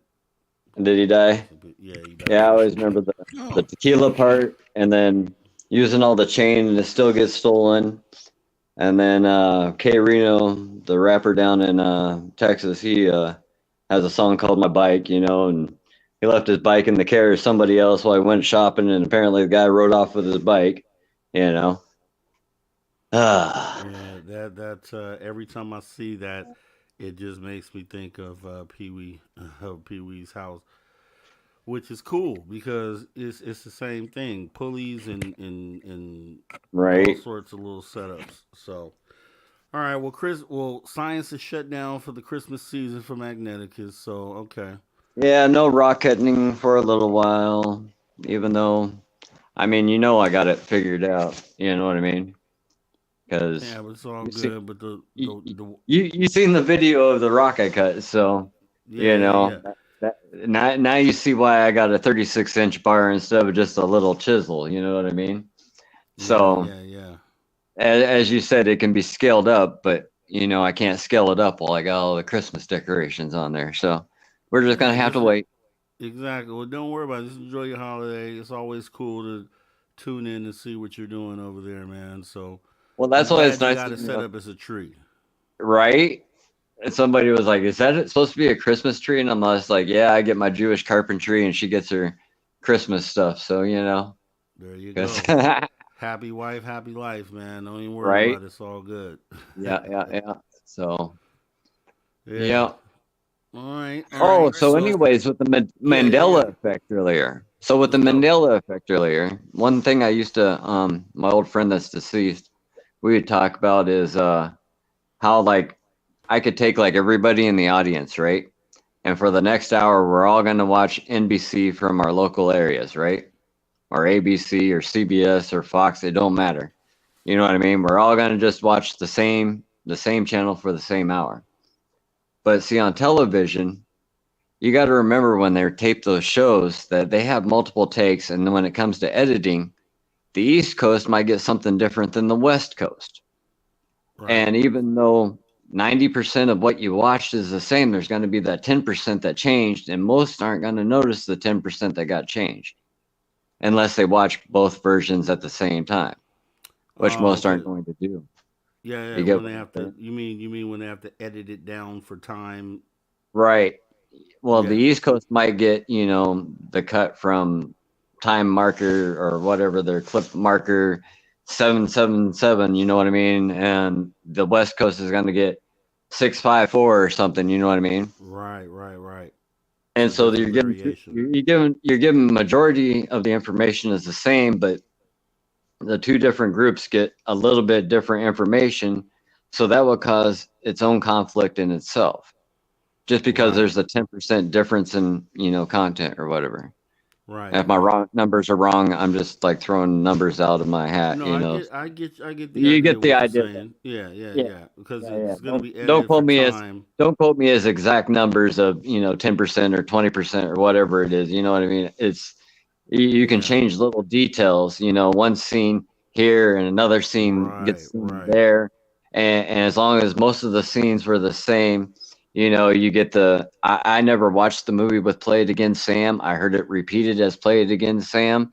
So how am I just know which way it was in the original recording? You know what I mean? Right, right, So right, right. I mean it was like this week on one of my videos, it was like some guy said they heard demonic speech in my record playing a guy playing a saxophone. You know what I mean? I'm like, how do you hear voices with somebody playing a saxophone that has no spoken words at all? You know what I mean?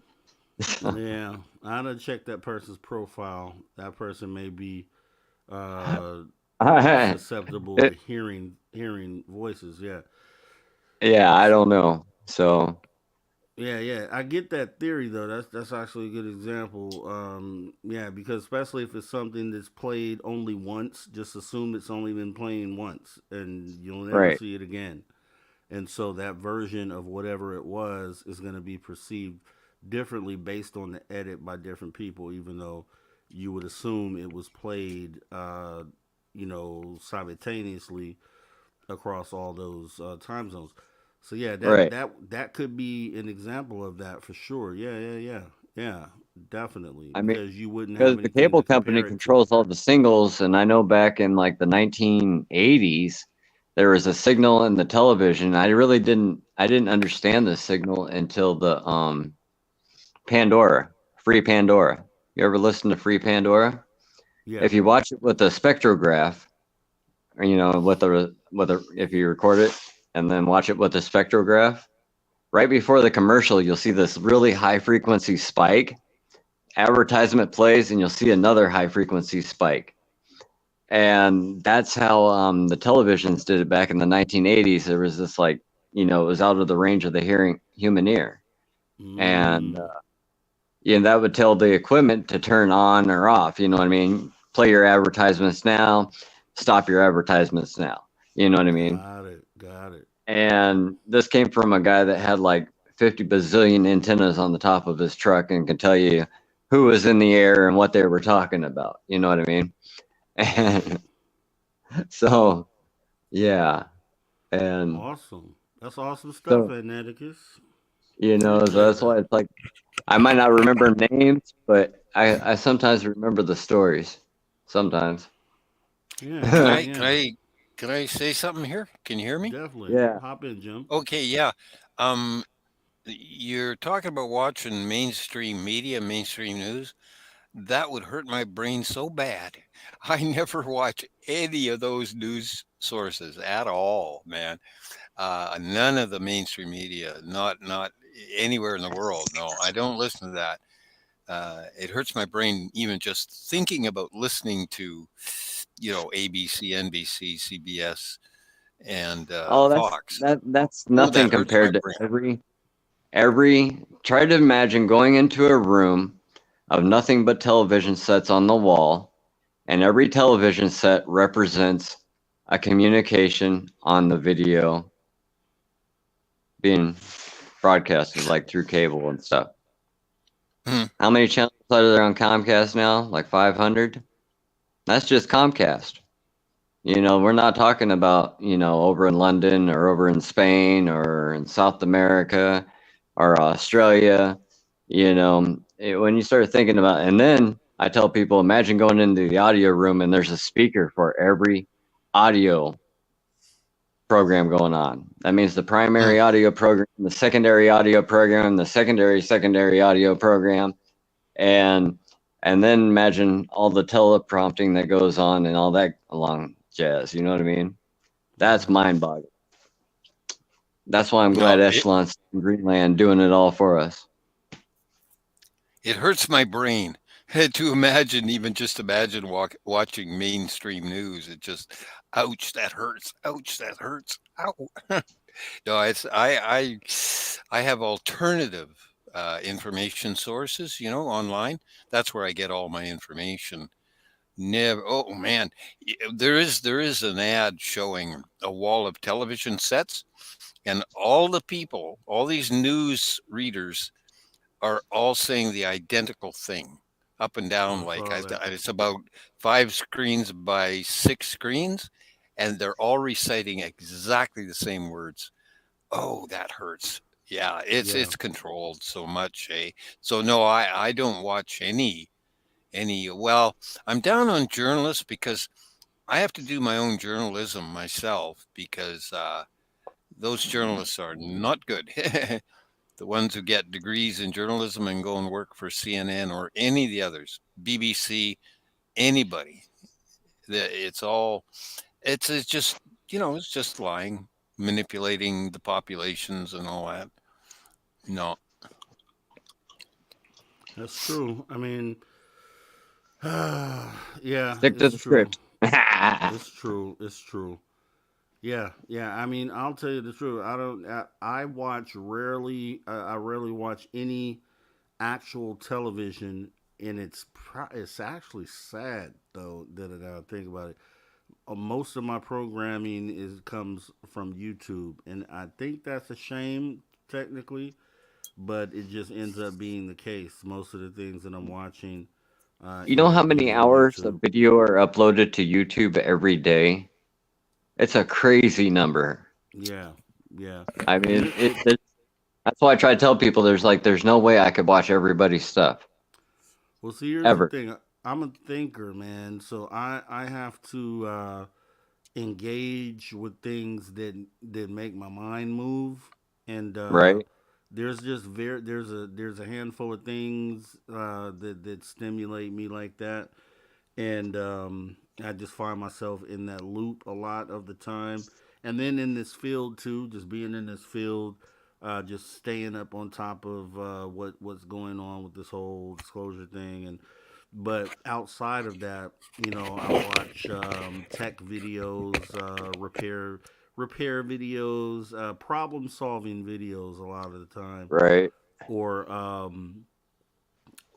or just pretty much across the board things that add to knowledge is what it essentially is. I rarely find time for things that don't. The QCat videos. Yeah, I can't do any of that BS stuff, man. I skip right past it, or I Oh, might say, oh, you e- know what, and then I'll just exit right out of it. It has to be every something that time moves my needle.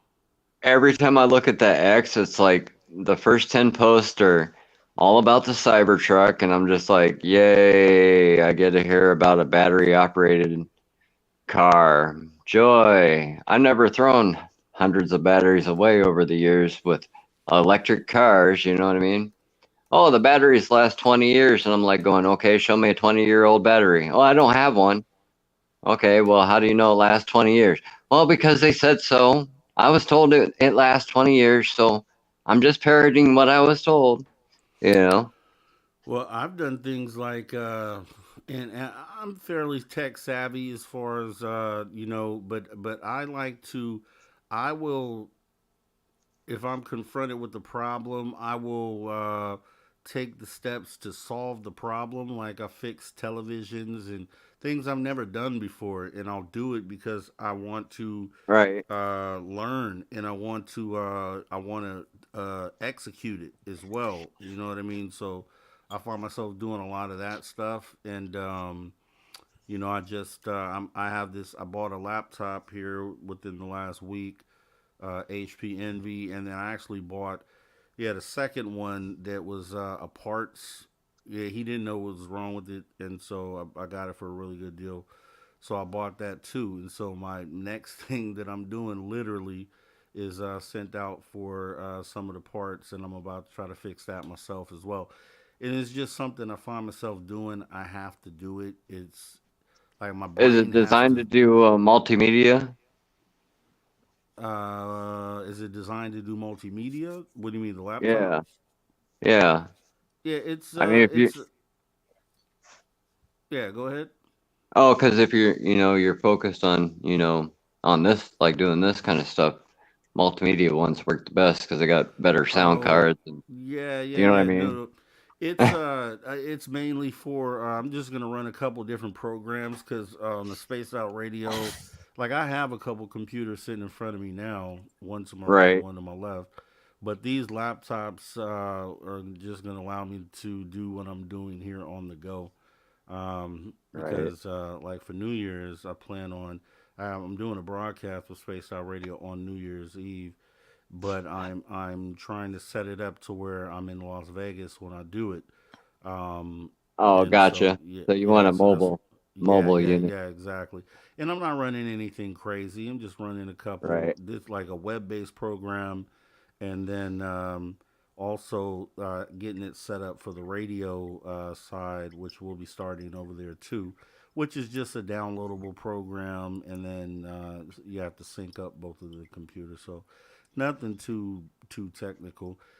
And really, Right. I'm not the technical person. My brother is. My brother builds computers and all sorts of things. So he's really that techie guy, and I just like this technically isn't my lane, but it's something Right. that I know I can do, and just kind of it's like an exercise. Really, it's just something to make my brain work. Like I'm Well, I just learned networking because my robots and all the different things they had to do. So I had to have one tower that was pretty much being the eyes, one tower that was being the ears, one was being the hands writing notes, and one was sitting there doing all the thinking and, telling what to do what. So, Yeah, I'm with that. If you don't use it, you lose it. I'm with that. right. I'm with that whole theory. So, 'Cause yeah, Maggie needs I somebody miss having to four fix her computers hair. under my desk sometimes. Sometimes. Sometimes. My wife told me it was her, the computers, and sometimes I regret picking her. Hey, I don't. Hey, I won't agree with you because if she ever hears this, and yeah, you're gonna be in trouble anyway, buddy. Oh But no, she's heard me say it before. She's heard me say it before, so yeah, it's nothing new. yeah. But But I mean, I'm like, trust me, it was kind of annoying because it'd be like quiet for a while, right? And it'd be all nice and quiet, and you'd be doing whatever, and then all of a sudden the robot would get on the microphone and start talking to somebody, and it was just like right, that. That was the part that was kind of annoying, and then of course it just did it all the time, So right. and and it was quite fun because yeah, because I taught it to like in the old Yahoo chat when you clicked on the microphone it would say your name. So my robot learned to look for the name in the on the microphone, and if it didn't see anybody in there, that's when it would like start to say something.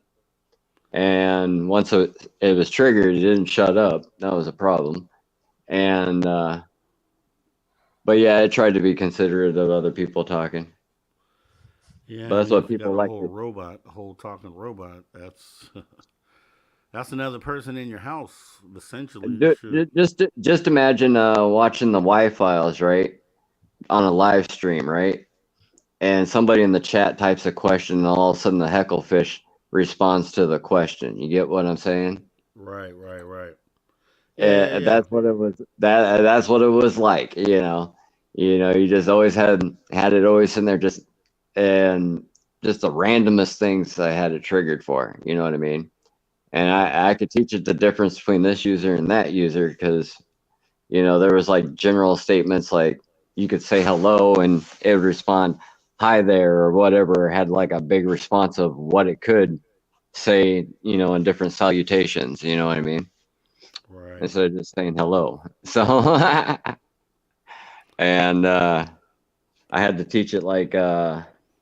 Phonics was always fun because screen names aren't exactly if you give Karen at the Chum Bucket, a screen name, it comes up with like it just sounds really dumb sometimes. So I learned to make the alternate pronunciation of the name so the robot could like take that alternate pronunciation, put it into the text to voice, and then use the voice on the microphone output. Right.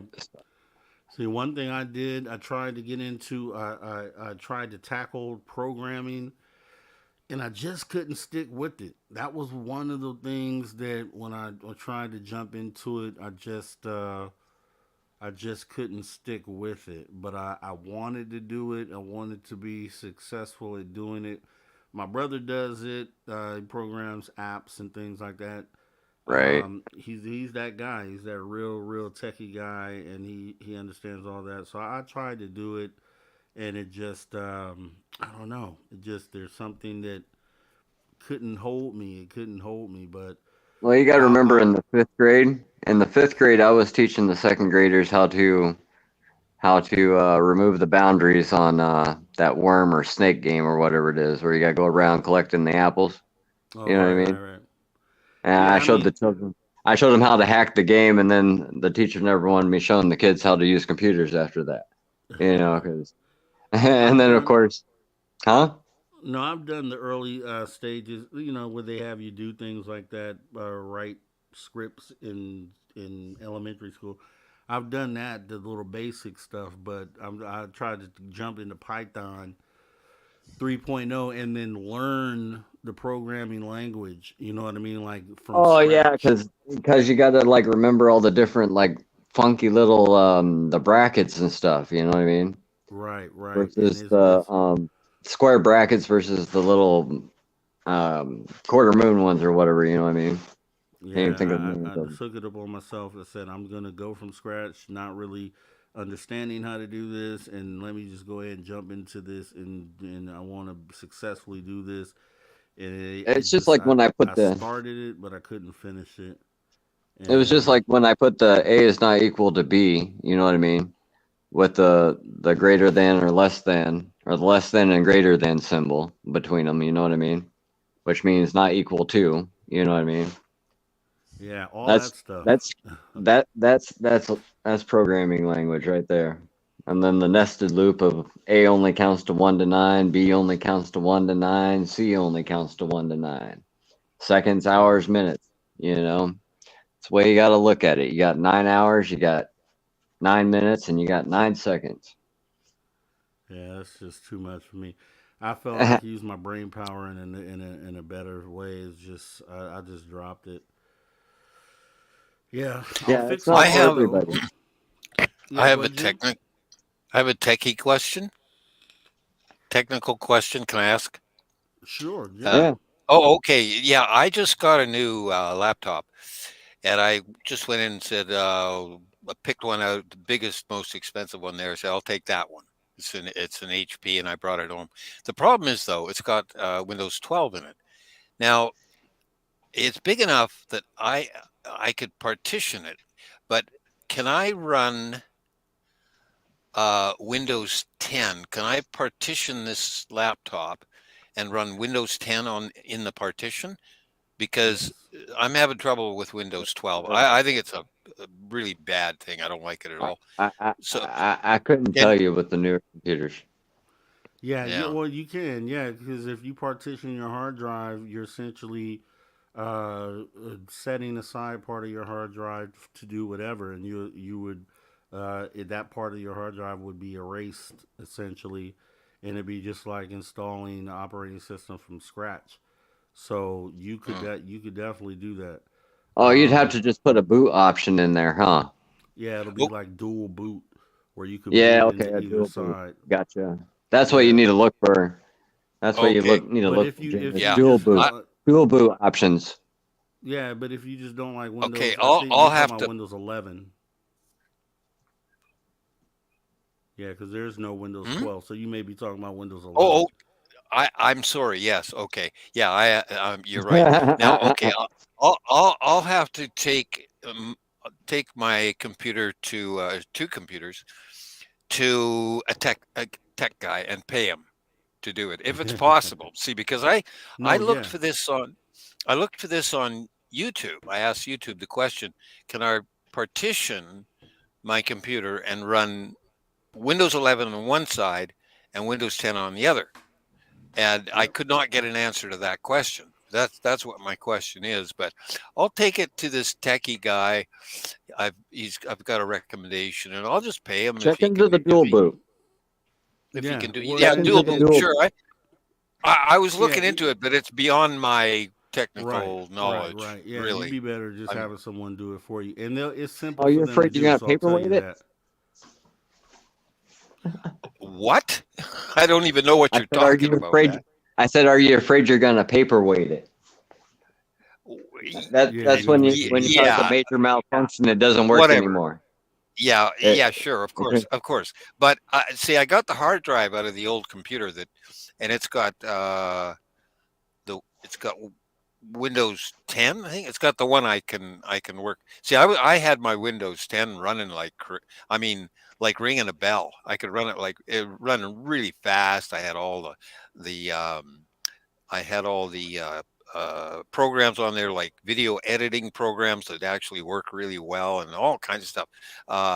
Word, I have Word on there, which I paid for. It belongs to me, but I can't get it on this new computer. My Word that I already paid for, and I like the way it works, but I would like to have it back again. But yeah, that's okay. Word. I'll take it to this guy, and I'll just pay him and see what he can do for me. But And truthfully, you Windows 10 is only going to be supported by Microsoft for the I think 2025 is when it's over. So they're going to stop giving you updates for Windows 10 in 2025. So you might as well, the easier thing to do truthfully is to just start getting acclimated to Windows 11. So maybe look up some videos on YouTube on how to do certain things on Windows 11 because you're going to run into a wall in about 2 years. You're going to stop getting security updates and those sorts of things, which will leave you open to viruses and things like that. So, the smarter thing to mhm. do would be to Yeah, they. Yeah. stay with Windows 11 because Word will work with Windows 11. So, you're saying if you have a subscription for Word, it's compatible with your Windows 11. You'll just have to contact Microsoft and they'll help you make sure N- that you no, install it and sign in. no, But yeah, no learning. subscription. No Oh no. subscription. I bought Oh it. I own it. I got it somewhere here on a okay. disc. I don't want Oh to okay. rent. I don't So like renting stuff. if you have that, then it's long, and that it just depends on. That's where you may have an issue because depending on how old the disk is, it may not be supported in Windows 11 if it's a really old disk. But with that being said, there's a lot of free options. So if you find out that it is not any longer compatible with Windows 11, then there's some free options. There's actually, let me tell you right now, there's a program that I use. It's an open source program and it's completely free. And it's called, I'm going to tell you right now, but you can download this. It's a full, it mimics all the things that you get in the Microsoft Office. So you get a Word, essentially a Word program, but it's called something else. I'll tell you right now. Hold on. It's Emulate.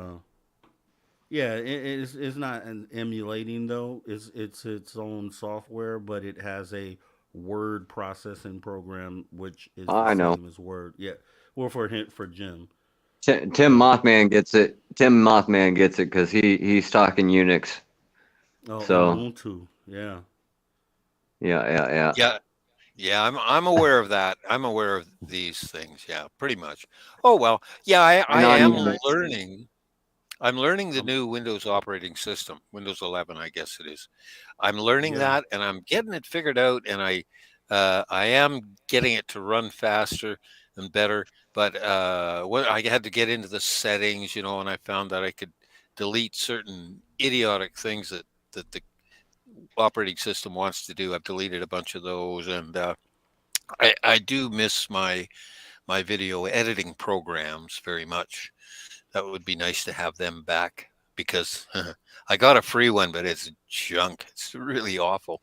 The old programs were so much better. In fact, I got a even older laptop that only has XP on it, but it's got these Jeez. video, and it's got Paint, and it's got a Paint program on it that I use to make artwork that's phenomenally, it's beautiful. I could pick pixel by pixel by pixel, and I could put a alien flying eye candy. saucer in a forest. I made I took a photograph that I took myself, a photograph of a 56, what is it? DeSoto with a great big fin on the back of it. I took a picture of that, and then I put that on my computer. I cut out the fin, just the fin part of it, and it's got a rocket ship engine on the back of it, and it's all red and beautiful. And I pulled that out of there, pixel by pixel, and deposited it in another picture. I can put it in a forest. I can put that in the stars or in the water, anywhere I want to put it. And that was with the old Paint, which was a far superior program. And I've got that on my old XP, and it would be nice if I could use that. So I could even have XP partitioned on my current computer, but it would not hook up to the internet. That's what I'm thinking. I could put that old XP computer Why with wouldn't it all its. connect to the internet? Pardon me, Why wouldn't it but se- connect to the internet? I wouldn't allow it. I would separate Oh, it. Anytime I want to open it up, I could shut off all Wi-Fi. Could I not do that? So when I want to open up an XP partitioned inside my computer, I would first shut down all Wi-Fi, any connection to the internet, and then open it up and work in it, and then close it down, and then turn on my Wi-Fi why again. wouldn't Can you I have do? internet for? Pardon me? I'm just curious why you wouldn't run internet on one platform, but you'd run it on another platform when both Well, platforms are on the same machine. because you only get into problems with Microsoft not supporting if you're hooked up to the internet.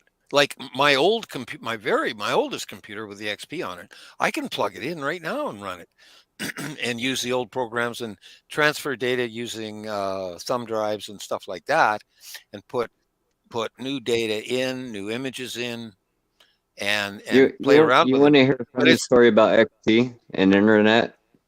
You want to hear a funny story about XP and internet back in the day? Just okay.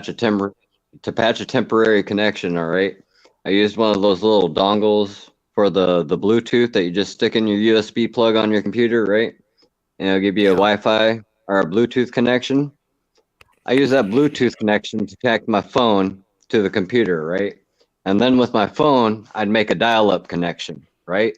I'd take my phone and actually dial up a server. And then as long as I on my Windows XP, as long as I didn't close the window that it says unable to connect to the internet, I had internet. But as soon as I clicked on OK that I had no internet, I had no internet. Explain that one. That the Yeah, I I missed system's don't that know. reporting one. it can't connect to the internet. If the system is reporting it can't connect to the internet, but then you bring up your network window and you can see packets not only coming in, but they're going out. And if you went to like Facebook, it would load up just fine. It was slower and slow, but what do you expect for a dial-up connection over a cell phone? You know what I Hmm. mean? Yeah. Well, I So have internet and Wi-Fi. I've got all that. That's, I have it. But I can run my old XP computer, which is like 20 years old or something.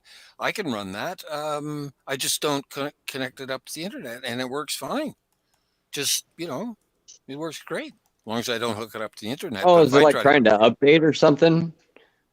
oh Or is it because yeah, I don't I want updates. I do not why want would updates because I I haven't used my computers in I don't know how many years now.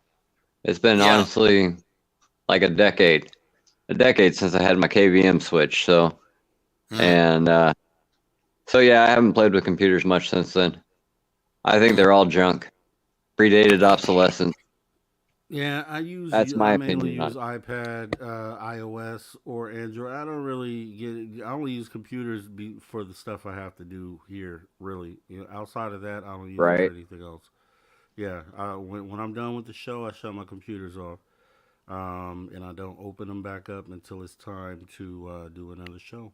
So I don't Yeah. even really get into it. I do all my any word processing, all that's done on the iPad Were you or ever able to open that Excel file I sent with all the numbers? no, I'm sure I still have it. I do have a Okay. program to open it. I'm I have I'm just numbers. I, I'm just trying to figure out if the link lets other people see it. You know what I mean? That's all I'm trying to figure out because I'm not going to waste my time uploading, 271 files if nobody can see the damn things. Yeah, yeah, You yeah. know? I gotta go in there and check it out. I do have the ability to open it, though. I know I do. But Okay. yeah, so yeah, when it comes to computers, Oh, yeah, because you looked at the one with the names or whatever on it, huh? yeah. When you Where sent that I originally, was showing right? you yeah, just I'm take like, what notes the on. hell you want me to do with this, man? I'm like, add to This. it. Just add to it. You see a new name, add to it.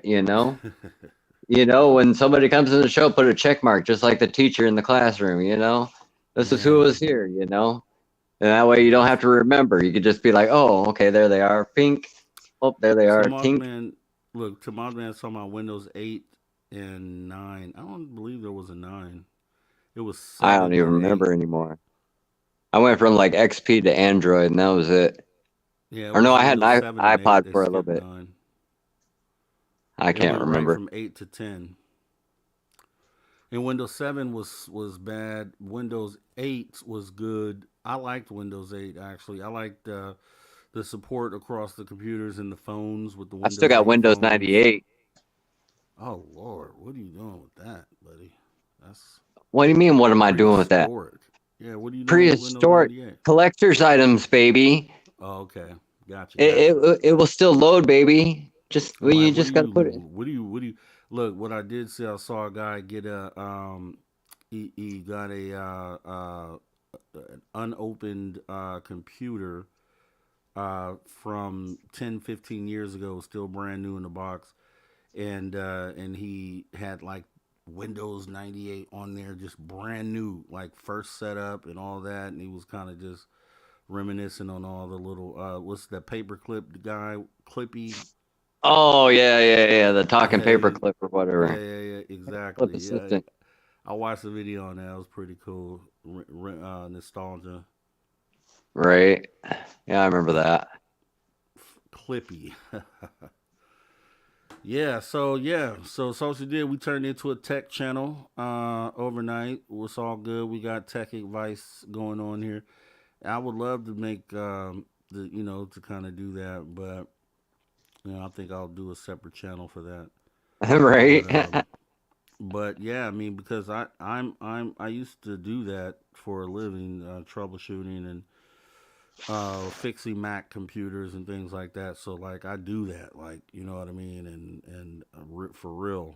And so when I get into those conversations, I can talk all day long about. All I remember about apples was back in the day it was INIT hello, and that would put you into the programming Dude, thing.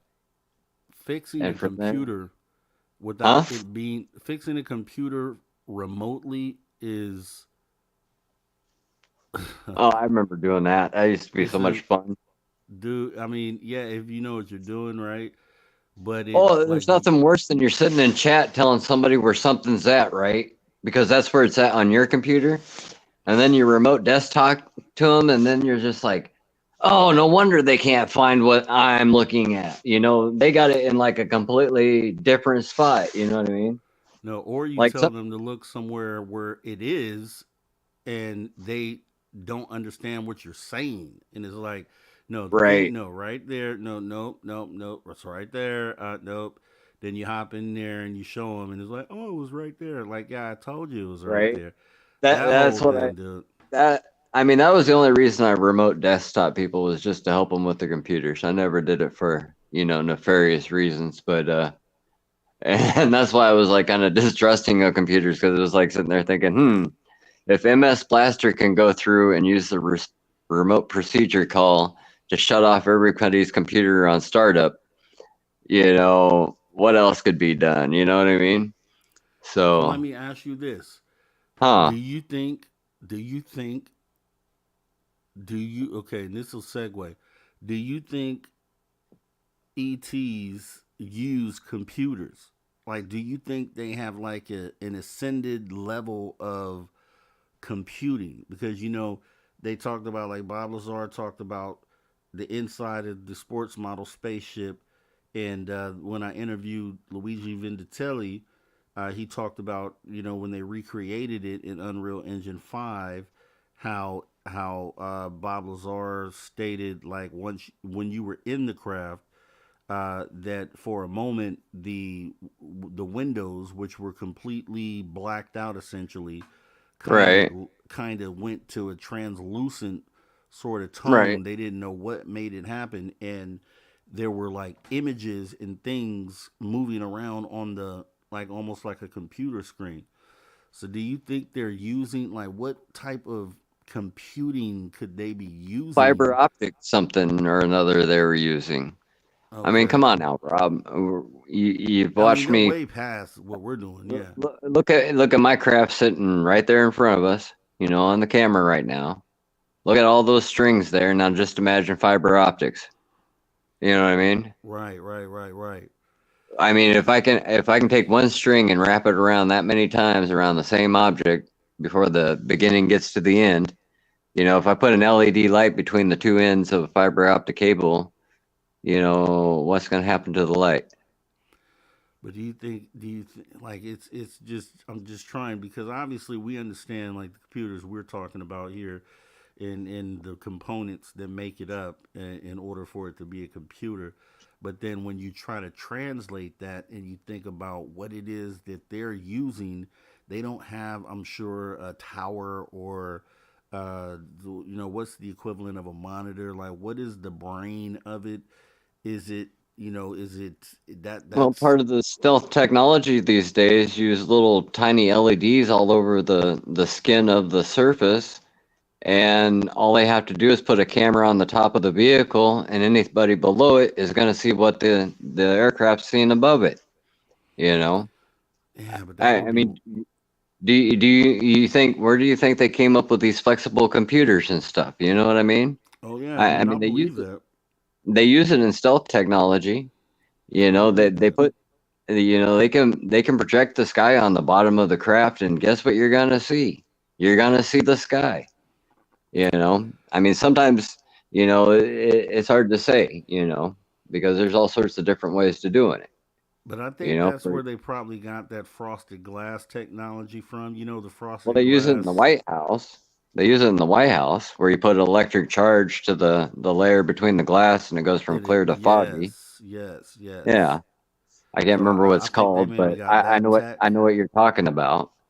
You know, But and yeah, I mean, maybe it's something that's like, obviously LCDs, it, the thin LCDs is something that is common to us. I mean, it's cutting edge, but it's still more human than I think, than what they would probably use. Like, it's probably something integrated into the fabric of, the wall of the craft. It's like, you know what I mean, something that's intertwined more so than overlaid, like an LCD would be. Something that's like ingrained within the material of the craft, that that right.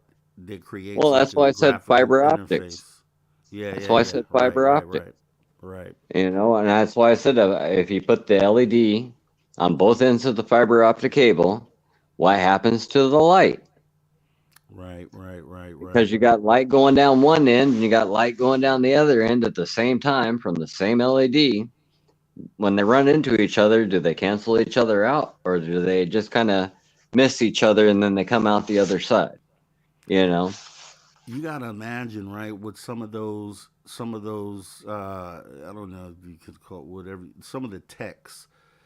You have to just think about what some of the techs did when they first put their hands on the craft and they see something that works that they don't understand, just the thought that goes through their head, like, what the hell is that? Like, how does that even work? Like, starting from scratch on trying to figure out this new tech and trying to reverse engineer it, like that first time where it's like the like, first time you sit in a Mercedes 300D and you don't understand vacuum locks. exactly, exactly. Yeah, you realize that some of those cars have vacuum systems for the locks. It's not just electric actuators that lock Oh, and yeah. unlock the door. You know what I mean? Yeah, So they use air I had pressure. a luxury car from the '60s that did the same thing. So I that used to love that those old 300Ds with the big old cast iron block motor. Oh yeah, man, it those used to things run are off so nice. vacuum. But that's what I'm saying. So to figure out, because I'm a problem solver, I like right. So I'm just thinking from a problem solver's perspective. So you walk in, they bring you in to just like they did Lazar. They walk you into S4. They walk you into this hangar. This is a new craft they just recovered.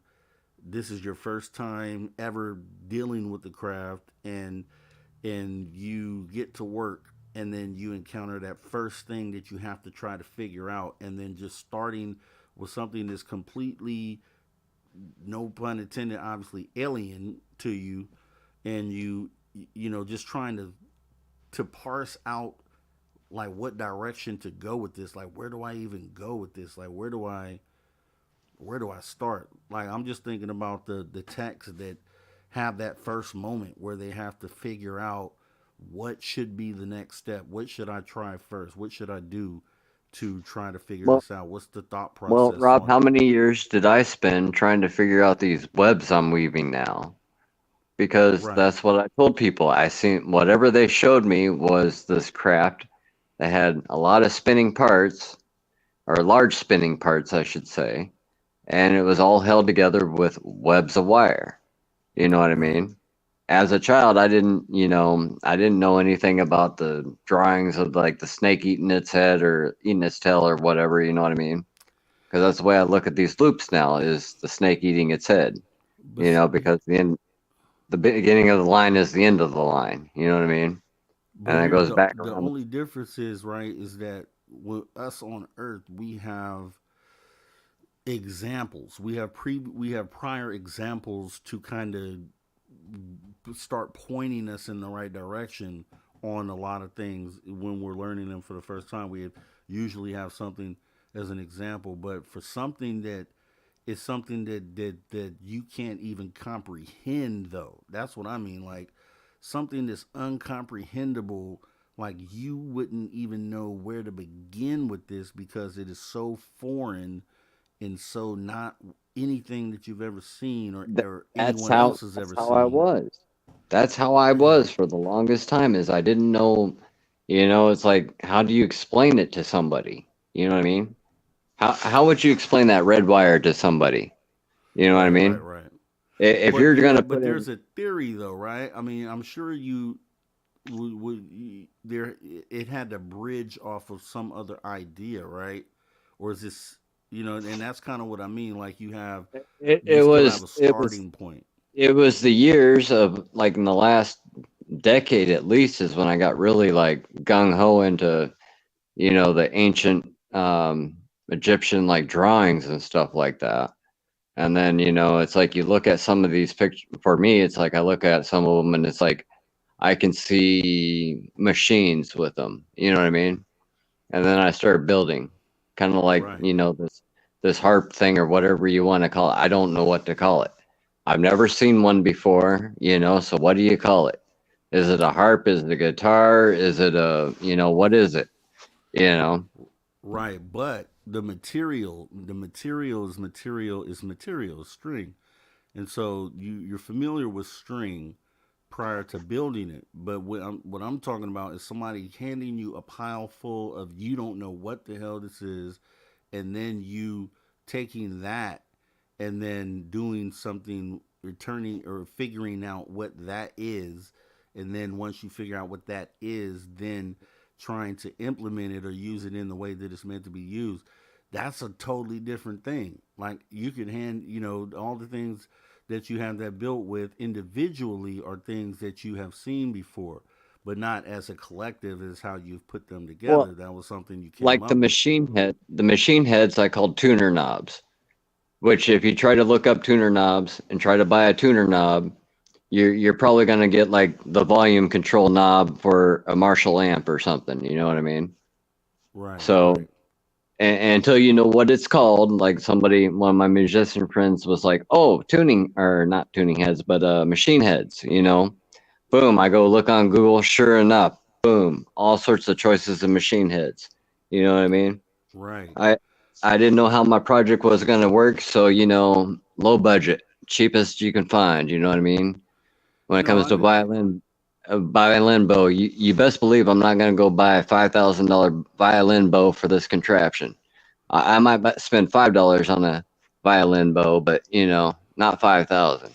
right. So But see, I understand that. But what I'm saying is that even with that, so the thought, you came up with the thought in order to create what it is that you have and what you've done, and ideas that turned into what we see there. But I'm talking about taking something that, like, you don't even, like, you wouldn't know what to even use this for. Like, somebody hands you a piece of a spaceship and tells you to make it work, and you, like, the thought process that you have to go through to even begin to even make progress or figure out what, how you can do something to start going down the right direction with it.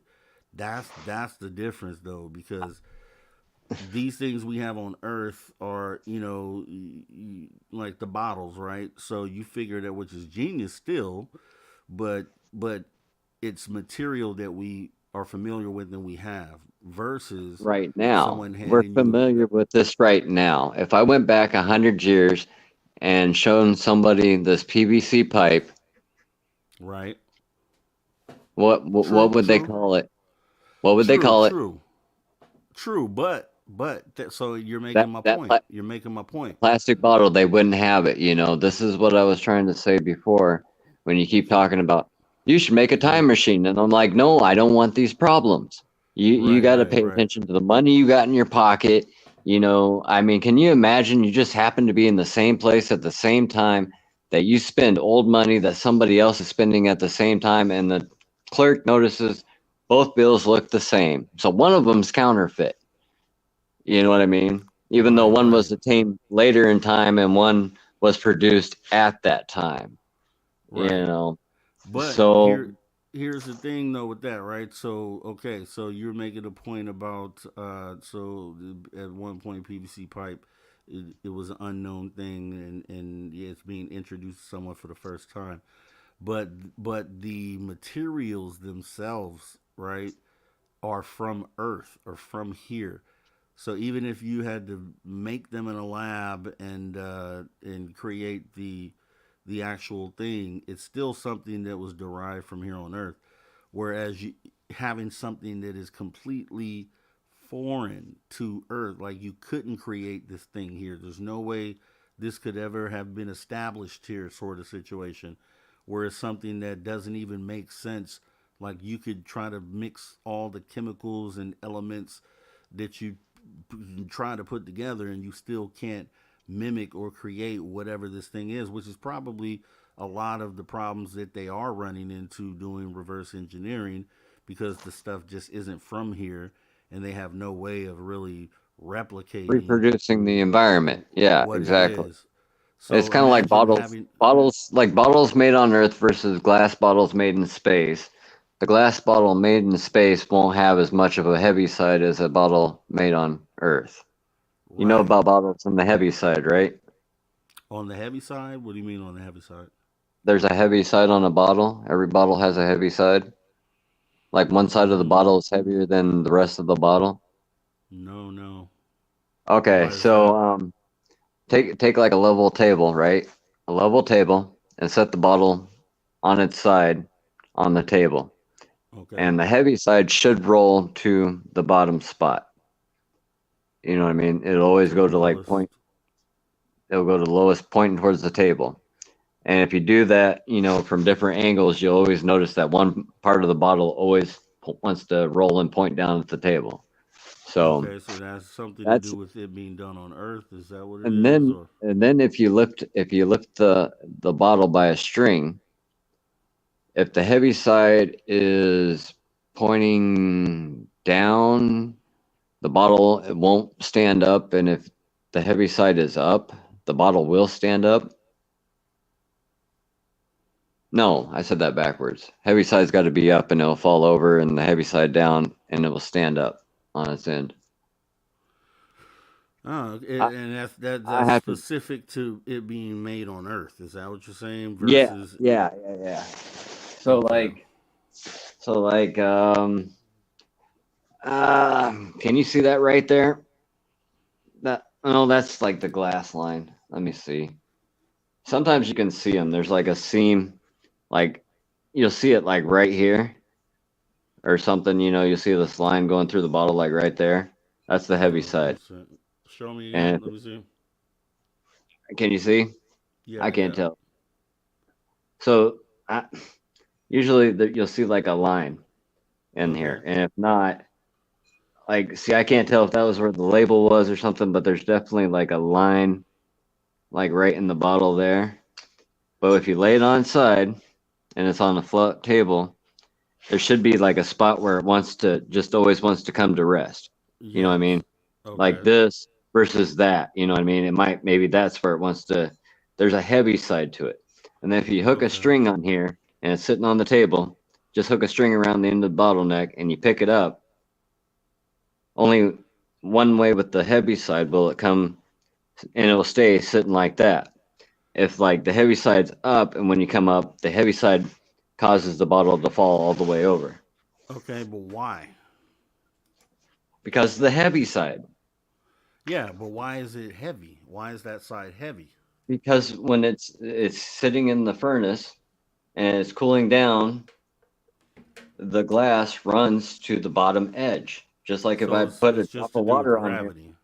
Yeah, it has to do with gravity. But if you take Okay. away the gravity, and you're to put it in space and spun it, you know what I mean? Woo, do, do, do, do, do, do. I'm a planet spinning around the sun. That hot sun is making me hot. I'm melting. I'm melting. Ah. Yeah. You don't get the But heavy stuff.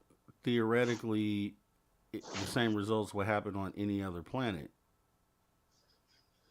No, when Any other the planet with take away the gravity, right? If when you gravity take away is the the gravity, when you get away from Earth, the gravity goes down. Kind of like magnets, the farther away from the magnet, the less magnetic pull you got. You right, but know. if you make this bottle on Mars, Mars No, has if you make gravity. it on Mars, you're gonna have the same problem you got on Earth because you got the same gravity. It's just Yeah, at that's what different I'm levels. saying. That's what I'm saying. So it Yeah, won't yeah, be yeah. as bad. It won't be as bad if Mars' atmosphere or gravity is greater or less than Earth's gravity. If it's greater than Earth's gravity, it'll be greater. So you So see what I'm saying, though, right? So it wouldn't be anomalous then. different, Is what the we're talking different about environment. is the same results would happen regardless what planet it was done on, right? I, I'm I'm just saying, there's more to the spinning bottle than a heavy side, but I really can't talk about it. So Boom, boom, boom, boom. You see what I did there. You see what I did there.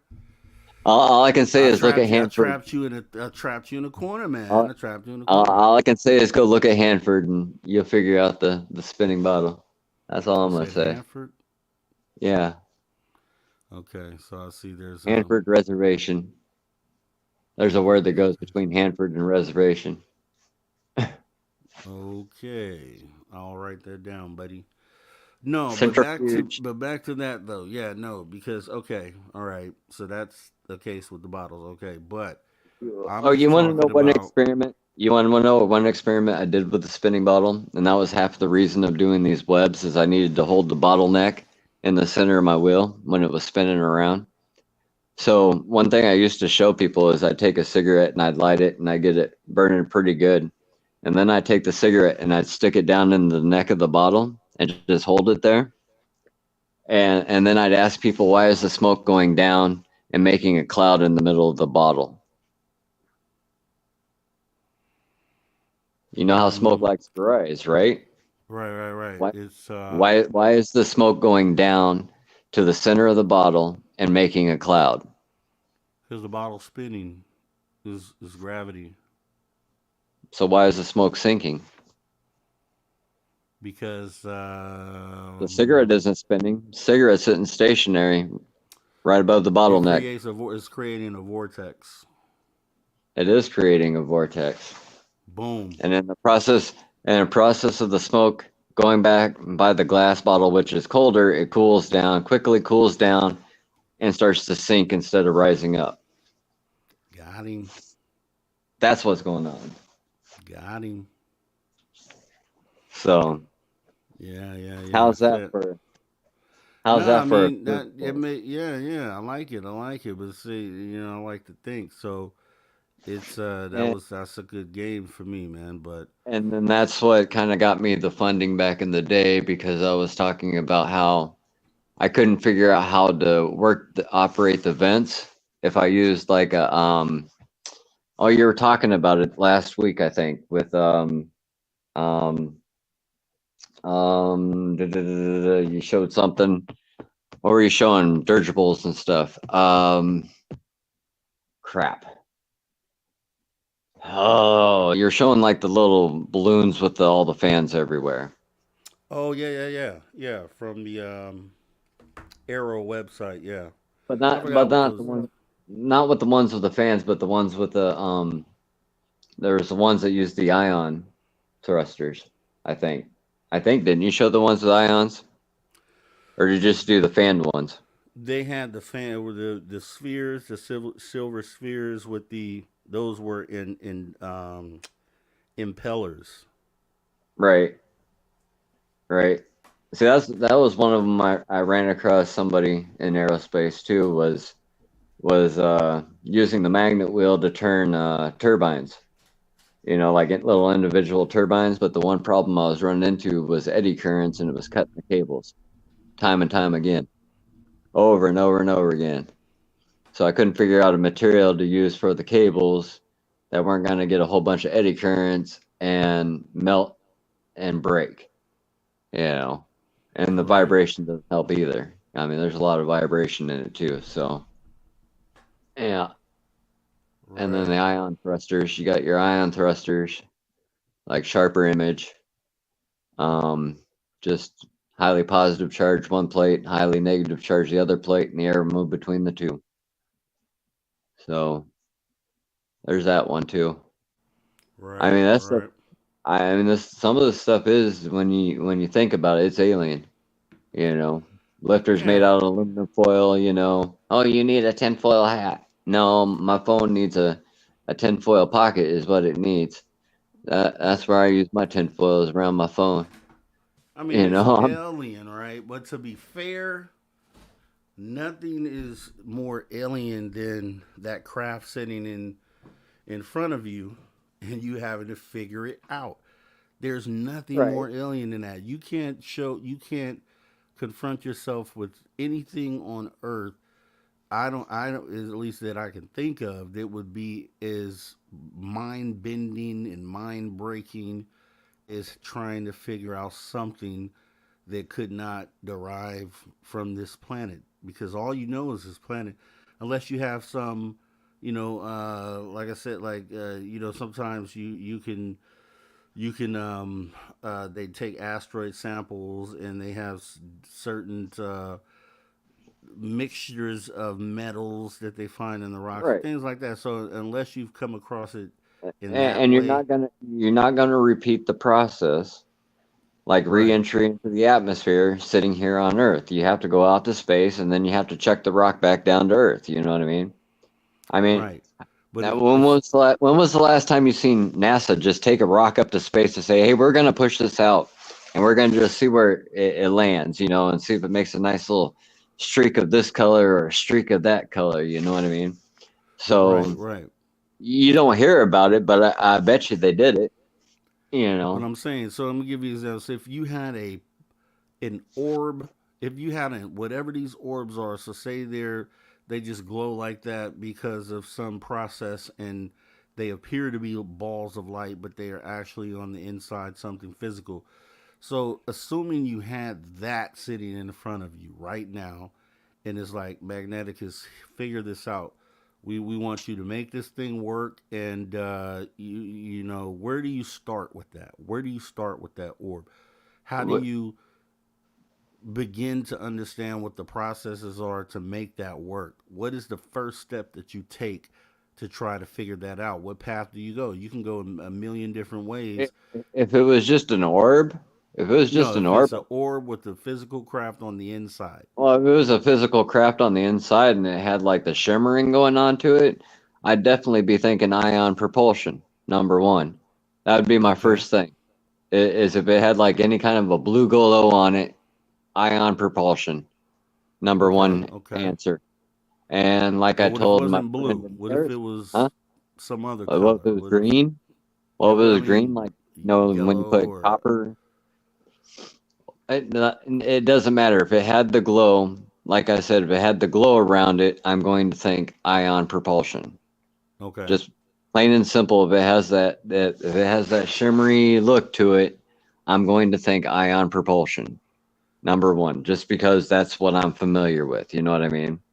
I Okay. remember years ago, I used to take my coiled wine glasses. I'd hook a wire to the stem of the glass, and then I'd hang another wire up above where it wouldn't arc across, right? It would just sit there and hang up above the glass of water. And then I'd Right. sprinkle a couple pieces of my black iron oxide on the surface tension of the water. And I'd ask people that were watching the video, I'm like, why is that sand spinning around on the surface tension of the water? You know, I mean, there's something pulling that water tension around and around in a circle. You know what I mean? So, So and I showed people, I said, if you look at the coil on my glass, the water's spinning the same direction as the coil on the glass. So it's just nothing more than I got all those ions all spinning around in a circle, and it affects the water in the glass because okay. they're trying to get to that other contact above the glass, but it's so far away it can't actually, you know, make a blue light arc So across or a yellow arc across or a red arc across. You know what I mean? so here's the thing, I guess, with that. So that that's kind of because if you have a glowing orb, then that's going to give you a starting point because there's a result taking place.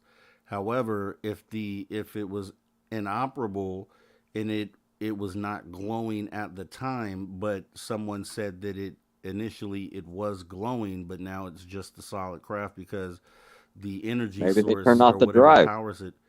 So, Yeah.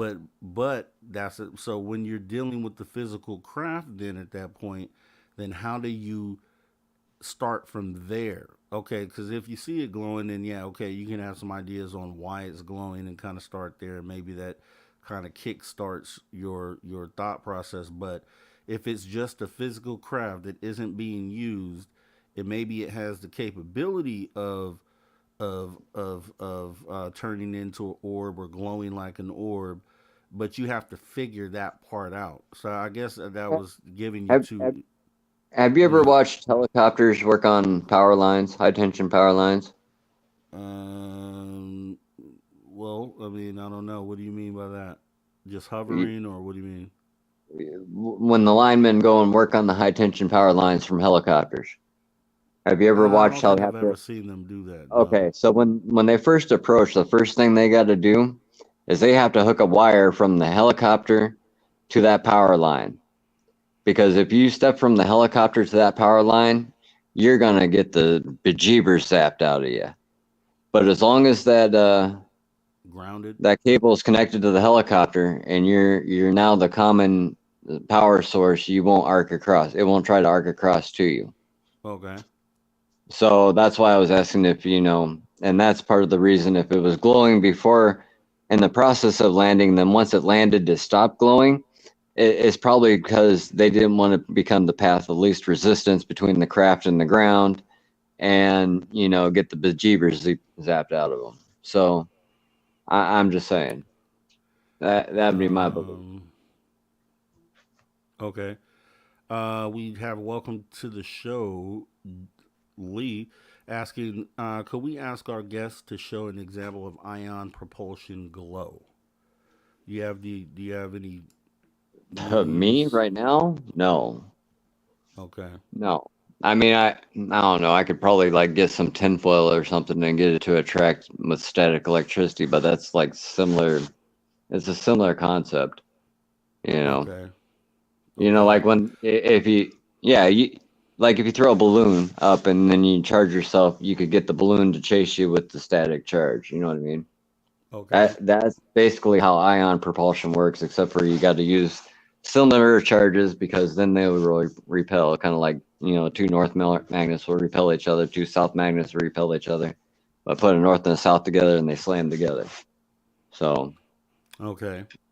that's how Well, that. I mean, that's a good. I mean, yeah. Okay. So for the example I gave, that would be a good. Yeah. I mean, I like that. I like that. But you wouldn't. It wouldn't be that scenario. But I'm just saying, these orbs, because we're like, wow, okay, they're balls of light, they're plasma or whatever it is that we're thinking they are. We're a lot of people believe they're not physical craft. They're just balls of energy. But Maybe what have they're we just found out? intersecting beams of light. I mean, maybe they're invisible light that when they converge together, they make visible light. Is that You possible? know what I think they are. This is and only because of my sighting. This is what I think. I think they glow. I think these things glow, but sometimes people see them disappear, and that'd be the only thing. But maybe they can the See, craft I that's saw what got me disappeared. with your video too, is when they disappeared, because it was like I was convinced I was just looking at, the science project in school where everybody takes a helium balloon and puts your name and address on it, and Yes, you turn right. it loose. Because you kept pointing out to the little things on the bottom of them, but then they disappeared. They all disappeared, and then they Yes. showed back up, and then they just disappeared and didn't come back. And I'm like going, okay, that's kind of weird. Because if they just all disappeared at once, I would have just thought air pressure popped them all. That's why they all disappeared from the frame. But then they came back, so it was like, okay, what was there that made them all disappear? You know what I mean? Well, here's my thing. And once I had the sighting, this is what because I did a lot of research. I went and looked on New Fork's website. I went and just searched the internet everywhere. I did a lot. As soon when I had that sighting, before I told a select group of people immediately and was like, dude, I just had the sighting. I recorded it. It's insane. It was 47 of these things. They all just disappeared. But then I didn't tell anyone else, and I went ahead and did research, and I looked for things that could explain it. Like just look for different things that could explain this away. But the one thing that could never be explained would have been the fact that they all disappeared. But what it led me because what I would find going through the New Fork website, I found a lot of these. And then whenever these were shown, just like I showed in that video on the White Spheres video, that whenever these things are seen, it's obviously daytime because that's when you can see them.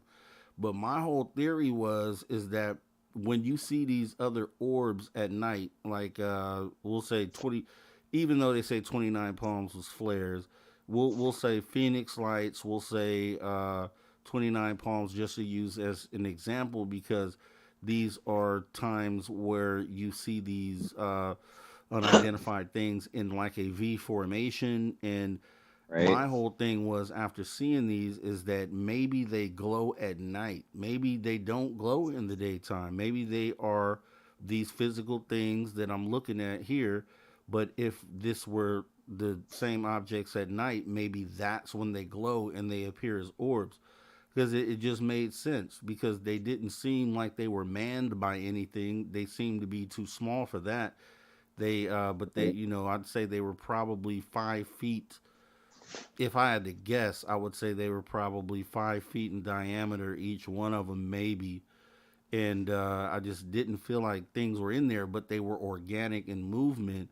But I, you know, assumed that they were some sort of probes released by some other bigger object. But and when you think about it, that's the same theory that we have on these orbs, that they're probes that are released from a larger object. So I'm like, okay, are we just seeing the same thing but in a daytime setting and then a nighttime setting? So do these Right. craft actually light up and appear like orbs because maybe they're ionizing like you're saying, and they have this shield around them that makes them appear like orbs, and Right. you know, that's the theory. But so I'm thinking maybe there are physical things inside of these orbs, but just like you saw, those physical things disappeared in thin air.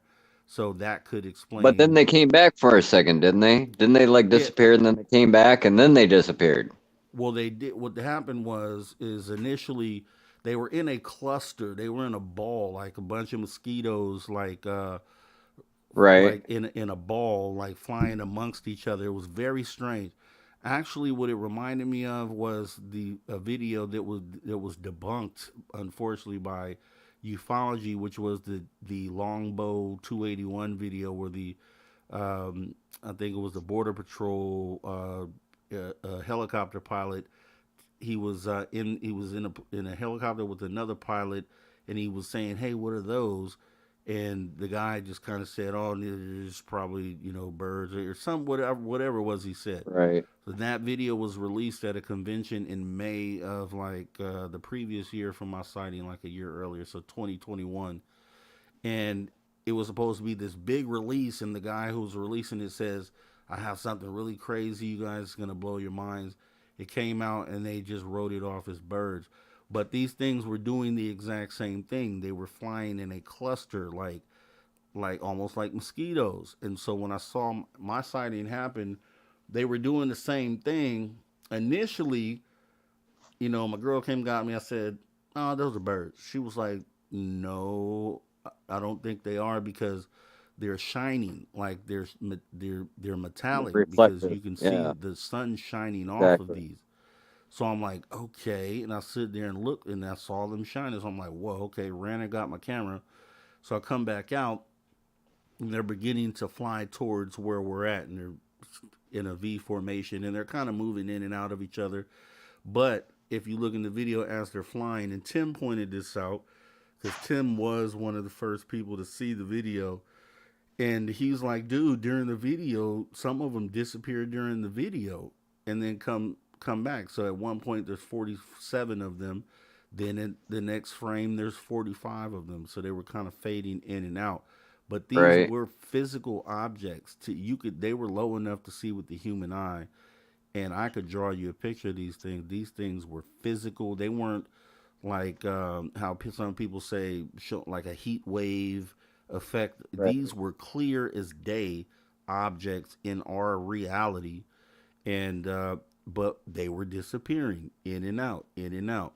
Then by when they started See, flying that's over the the thing head, that got me is, what would cause, there's nothing to obstruct your vision between the two.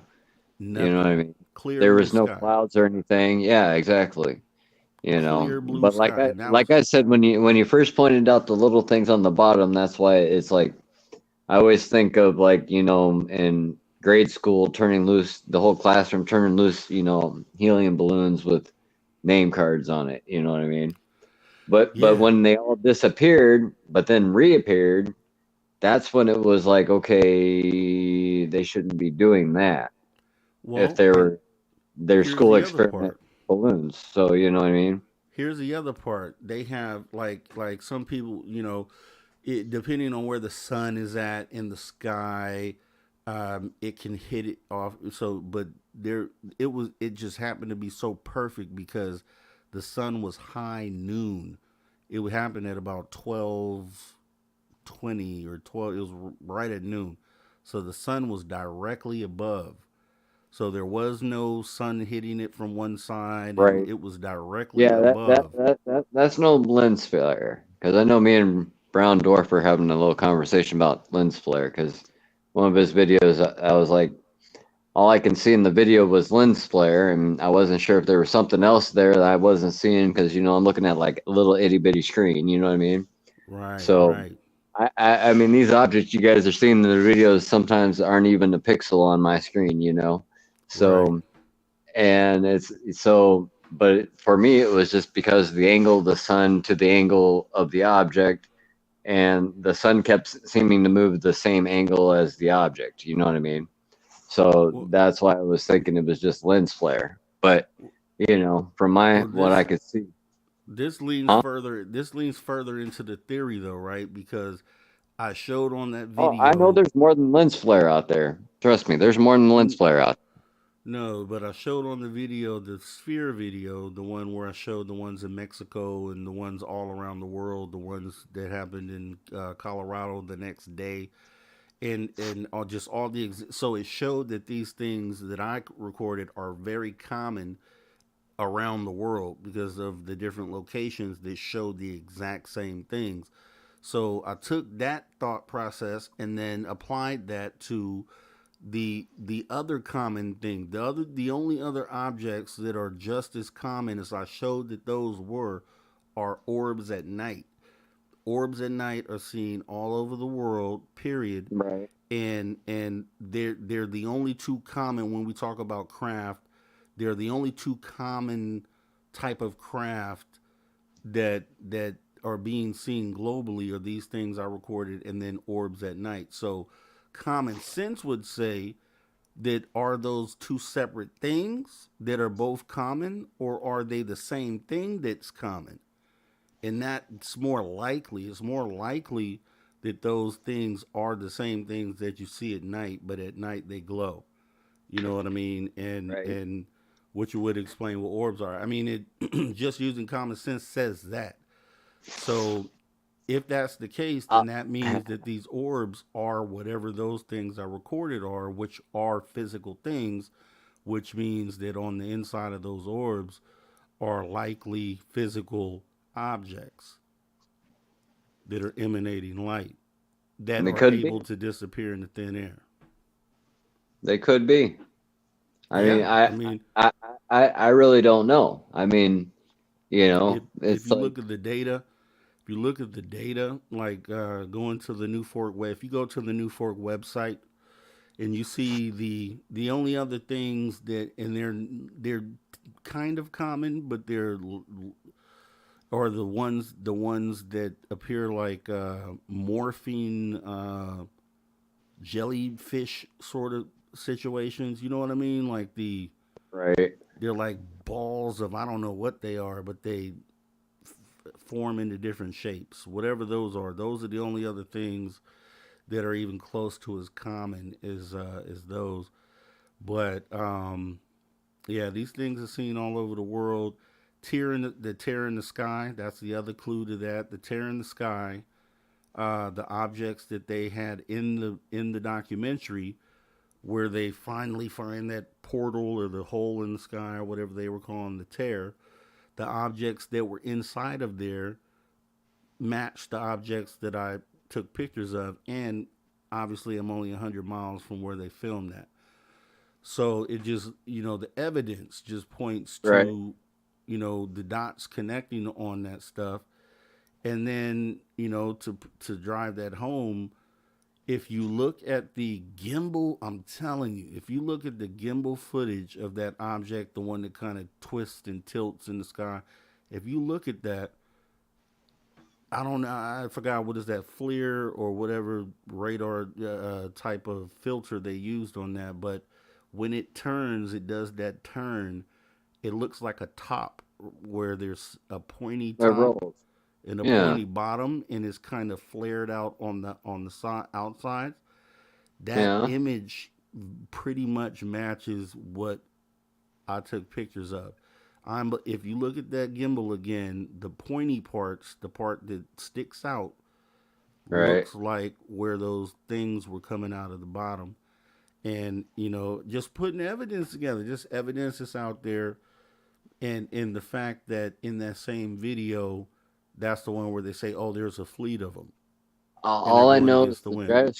the gyroscopic effect works. That's why I talk about the gravitron all the time. And I try to remind people how, it wouldn't be as bad if I was like standing on you versus you standing on me. You know what I mean? Right. Because I'm pretty sure you're a bigger guy than me. I'm pretty sure. Oh yeah, I probably. I can only see you by the shoulders, and I'm gonna say you're a bigger guy than me. Yeah. So Yeah. at three I don't times deny. at three times gravity, you're gonna apply three times your current weight, and I'm gonna apply three times my current weight, and my three times my weight isn't nearly as much as three times your weight. Right. So, and I know that was one of the parts I had a problem trying to understand was how to get all the weight like spinning around the outside. You know what I mean? But like I said, I kept remembering the web they showed me, So then I was like, okay, I can make this work. I can definitely make this work. And 10 years later, I have this big contraption in my living room now. And yeah, I'm finding out I'm definitely not the only one that had encounters with other things. So, Well, this is what I'm gonna do. Where is it? It's right here. So, because we're basically at the end of the show, so oh yeah, I'm going to play this video. BOGO. We'll play this here. Play my sighting video because it's only like 8 minutes long, Right. and that's how we can wrap it up.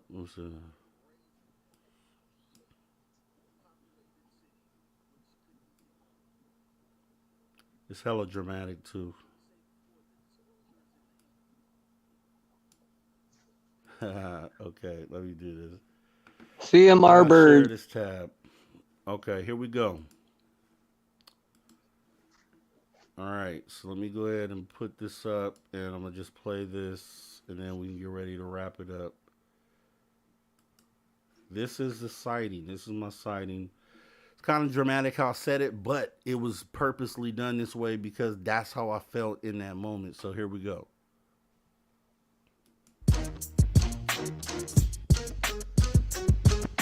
Now, with everyone waiting on the edge of their seats to see if the ODNI delivers disclosure, and a lot of focus on the 2023 NDAA, could this be a calculated distraction by the DoD to simply kick the can down the road? Is it really that we have all the pieces to the disclosure puzzle, and the powers that be simply hope we don't wake up? You probably heard me say before that disclosure is in the hands of the people. Now, what I plan on doing today is to share with you my own epic, undeniable, undebunkable UFO sighting that will leave no doubt in your mind that UAP are real, and in this case, blatantly showing themselves in broad daylight over a populated city, which could be considered some sort of tactical formation. Now, kick back, put your feet up as I prove to you that UFOs are in our skies and more brazen than ever before.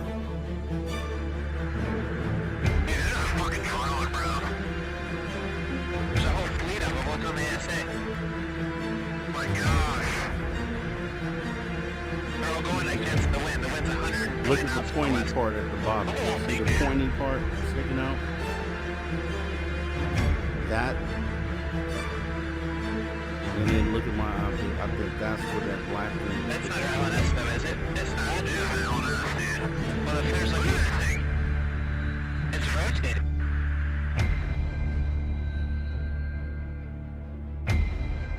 Yeah, we'll wrap it up right after this video, Tim. It's like 10, about 8 minutes.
No, them ain't birds. No, they're not. Dude, those are not birds. There's no way those are birds.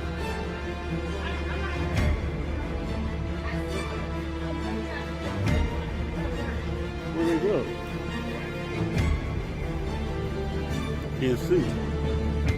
They're birds. I don't care what you say. They're birds. Okay. All right, Kiara. Where? Where? Exactly. If they're birds, where they go, Kiari? I don't know what that was. Kiari, if those are birds, where did they just go? Nah, ain't no maybe. Dude, you would still see them, dude. So the thing that was crazy was when I had first seen them, they were shining. It was like, that's what caught my eye. It was like, they were shining, and then they disappeared, and then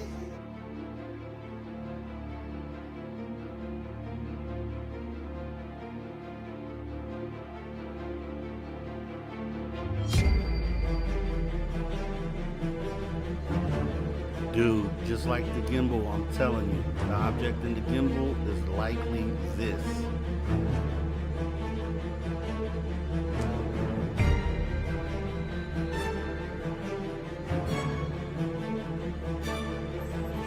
Yeah, because they are flying kind of weird. They don't even look right, huh? Damn, they look hella weird. I don't see no wings flapping, man.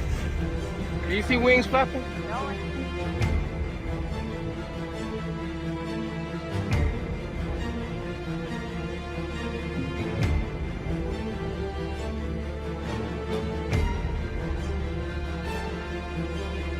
Same objects.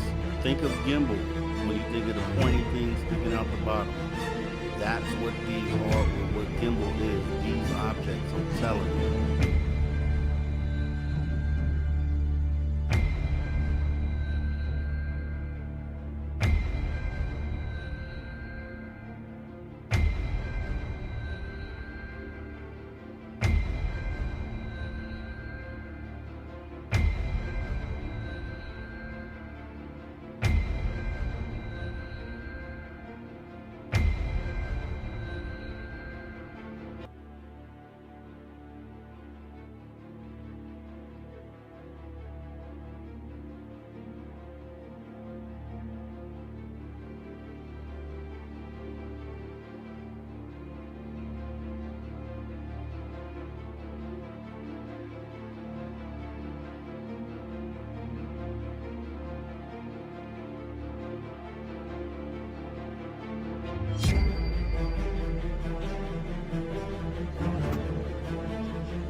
No, them ain't birds. No, they're not. Dude, those are not birds. There's no way those are birds.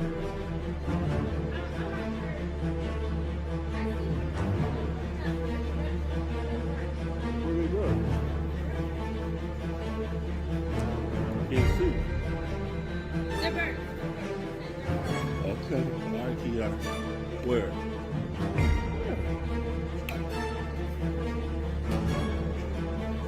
Exactly. If they're birds, where they go, Kiara?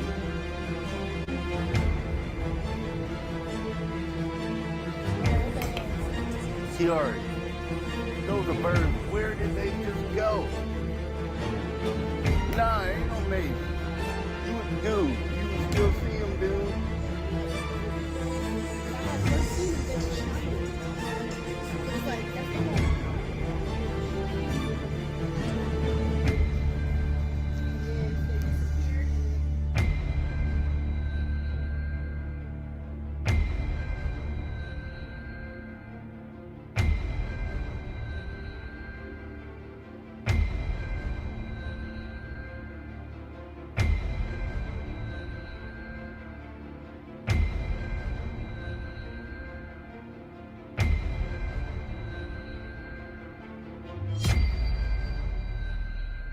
All right, now it's time for my favorite part of the show that I like to call What's the Social Dig? And today's topic is UAP are in our sky and are very real. The fact that solar systems across the universe contain planets that all rotate or orbit at least one star, the fact that they use crafts for travel just as we do, and that there is a level of intelligence means that what we do know about them shows that there's definitely more commonality than you may realize. No more can it be denied that UAP are here in our skies. Everyone should keep these 2 points in mind when wondering if disclosure is here or not. Now, one, UAP videos like mine and others confirm that these crafts are in the sky, they're real and anomalous. And then two, Aerial School confirmed that beings that occupy these crafts are not human.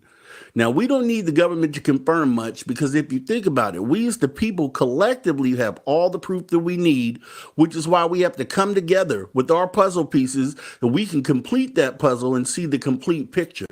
Us depending and waiting on disclosure is actually a distraction. Now, we don't need to ask for disclosure. We need to come to Congress and the DOD with the proof that we already have and demand that they admit what we already know. We are not alone by any stretch of the imagination. That is the Social Dig for today. My name is Mr. Rob G. Thanks for coming. You guys take care.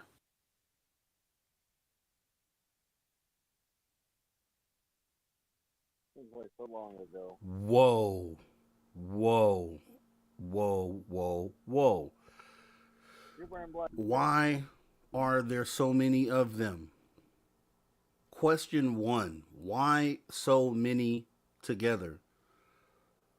What is the purpose of those objects? Like, what are they doing? Is it simply for surveillance? Are they seeding something? Are they mapping? Are they mapping out an area? What is their task? What is the task that they were doing? That was one of the big questions that I had. What was the task? They were performing a task. They were out in the middle of the day. There was no hiding. That's why I did use the word brazen, because that's exactly what that would be, right? You don't care if you're being seen, middle of the day, no clouds in the sky. You're just going to fly across the sky like that in front of everybody. And I don't know who else seen it. There's still one piece of the puzzle that I'm putting together with this. I did the flight data track, the flight data 24. There's a executive airport a mile away from where I live here. I did the flight data tracking on it and discovered that the direction that they were going when they disappeared, literally, this is the flight path, the approach for the executive airport. And there was a Cessna coming in from Las Vegas, was probably a mile or two out, literally at the same moment that those things disappeared. Excuse me. So I would have to assume that if they were picked up on radar, if they were able to be, that the pilot of that plane will have some sort of recollection of the event. And it's a person that lives here. I got their address and everything from the tail number on the plane, and I just haven't reached out to them yet, but I'm going to do so. I was going to just show up at the house, but I was like, nah, I'm just going to mail them something, and hopefully they reply back. But I can almost guarantee that the person in that plane, if these things are caught on radar, they would have had to have some sort of conversation with the air traffic control. Now, what I did do is I did file a FOIA request on the information in the spring of this year, but I found out that you have to do this within 45 days or they get rid of the information, so that was a no-go. But yeah, I want to know what they're doing. And then if you look at the Sphere video, episode 30, if you ever get the chance to go watch episode 30 on this channel, I did a more comprehensive video that compares these objects with objects that have been seen. So the same ones we showed here, the different areas and different, but a lot more, like the ones in Mexico where there were like hundreds of them in the sky. And really proves the point that those things are real things that are in the skies. They're pretty common, And what are they, and why are they so many? Why are they grouped up like that? You know what I mean? They're not from here. So what is the purpose of those things? I'm assuming they're sent off from some larger craft, but why are they sending them out? That's the question. Is it, what, for what purpose? Is there a ill intent there? I don't know. That's the part that I just don't know. So yeah, definitely it was wild. And it's real, right? So you can look at, videos online and wonder if they're, I don't know, really know. What you just saw was 100% completely authentically real, and they matched the gimbal video. I'm telling you, if you go back and rewatch gimbal and you look at the shape, because it's not clearly outlined based on the filter they're using. I think it's like heat or cold. I don't know what they're using, but if you take those objects that I showed you in the freeze frames and you put that in place of that gimbal object, guaranteed they're the same thing. So what that means is that the government knows they've seen these things probably up close in person and probably have crystal clear images of what these are. They wouldn't release the shapes, which I put in that video. They redacted the shapes for a while before they recently, earlier this year, admitted balloon-like entities, which these could be considered balloon-like entities. So I think the mix-up, the confusion was to bring out the spy balloon and say, no, these are the balloon-like entities, not the things that I caught, right? Because if you notice now in the UAP report, it clearly says white, silver, or translucent spheres or make up a big part of the reportings. So just goes to even slam it home that these are things that they are definitely capturing on record and on radar. And if someone who's been in a skiff or has seen some photos, I guarantee you they've seen these objects, the same ones I'm showing you. So you could take this to the bank that whatever these things are for sure not from here and are something that I'm for almost guaranteeing is on the radar of the government. They've seen these things. I'm sure they've examined them, and potentially these are the things that hang around the Navy ships, like in the Corbell video with the triangles. Maybe these are the same things, but with almost certainty, they are what was in the gimbal video. We see a fleet going against the wind situation, same objects. So, with that being said, Magneticus, I'm about to go on and wrap it on up. Oh, wait a minute. Let me see. Yeah, please hit the like if you don't mind. Straight up, it's reliving that, man, is a crazy feeling, because I remember in that moment, it was just, the adrenaline was so high. I looked at my girl, I was like, do you realize what just happened? Like, do you realize what we just saw right now? This is before reviewing the tape. I hadn't even reviewed the tape yet. This is just off of eyeball visual, because they were close enough for this to see the detail. And she's sitting there like, whoa. And I'm sitting there like, whoa. And then when they disappeared, and then we sit and look at each other, like, I'm telling her, I'm like, do you realize we just saw UFOs? Like, that's what we just saw. And then reviewed the tapes later, and whew, it's a whole thing. Yeah, that was wild. Tim Altman says, Mike Bothwell says, hell yeah. Maggie M10 says, that was so good.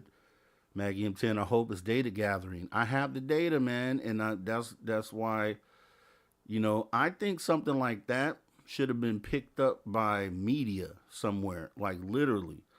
Like, that should have been something to been to focus on media. Like, what the hell are those? Like, showing the government, like, what the hell are these? They're in our skies like this in the middle of the day. What are they? Why are they there? But the conversation keeps talking about, oh, word of mouth. Somebody said this. but they need to be looking at stuff like this. So, excuse me. And let me see. Okay. Maggie, is there any way to know how long they were there before you became aware of them? It's hard to say. I'll tell you, my girl was on the phone outside in the backyard, and she happened to see them as they were in this ball. They were literally in a ball like this, and they were just flying in each other like this. They were just flying in a ball like this. When she called me out there, they were still doing that. They were in a ball like this, and they were kind of over that way. Now, I'm looking at them, and I'm like, okay, maybe these things are birds. And then she was like, well, no, they're not. If you look at them, you can see the sun shining off of them. And sure enough, when one would fly at a certain angle, you'd get the sun glaring off of it, glinting off of it, metallic for sure. I'm like, oh my God, okay. I run in the house. It takes me 30 seconds to get my camera, my phone. And I run right back outside. By the time I get out there, they're no longer in that ball. They're in that formation you see in the video, and they're beginning to fly literally directly at us. And when I'm catching them on camera, they're flying literally directly overhead, like straight above. So by the time they disappear, they probably make it over to the 1 o'clock position in the sky. So when they disappear, they're at about 1 o'clock. Completely gone. Gone. So that's exactly what happened. Great show, Rob. Thanks for staying up late with us, man. It's all good. You already know. Thanks, Mr. Rahman. It's all great show. No problem. It's very clear footage. Yeah, I mean, I don't think you can, I don't think it's debatable. I really don't. Mick West even had to chime in. He felt compelled enough to chime in because I put it out on Twitter because I wanted skeptics to look at it. And I at Mick West. I said, Mick, take a look at this. Mick, he chimed in, and he was wrong. So when he gave me that response and said probably birds, at that moment, I knew all of his analysis was BS. I knew from any other analysis that he's done on other things that I knew he didn't do enough analysis to know what these things were. He claimed them as birds. They clearly weren't birds. Clearly weren't. So that's when my faith in Mick West kind of went out the window because I knew what they were. I knew they weren't birds. But his end result was, and he came back quick, was like, oh, birds. And so that's what he does with other sightings. Kind of just comes and says something, but he was totally incorrect. Totally incorrect. Yep, Mike Bothwell, not birds.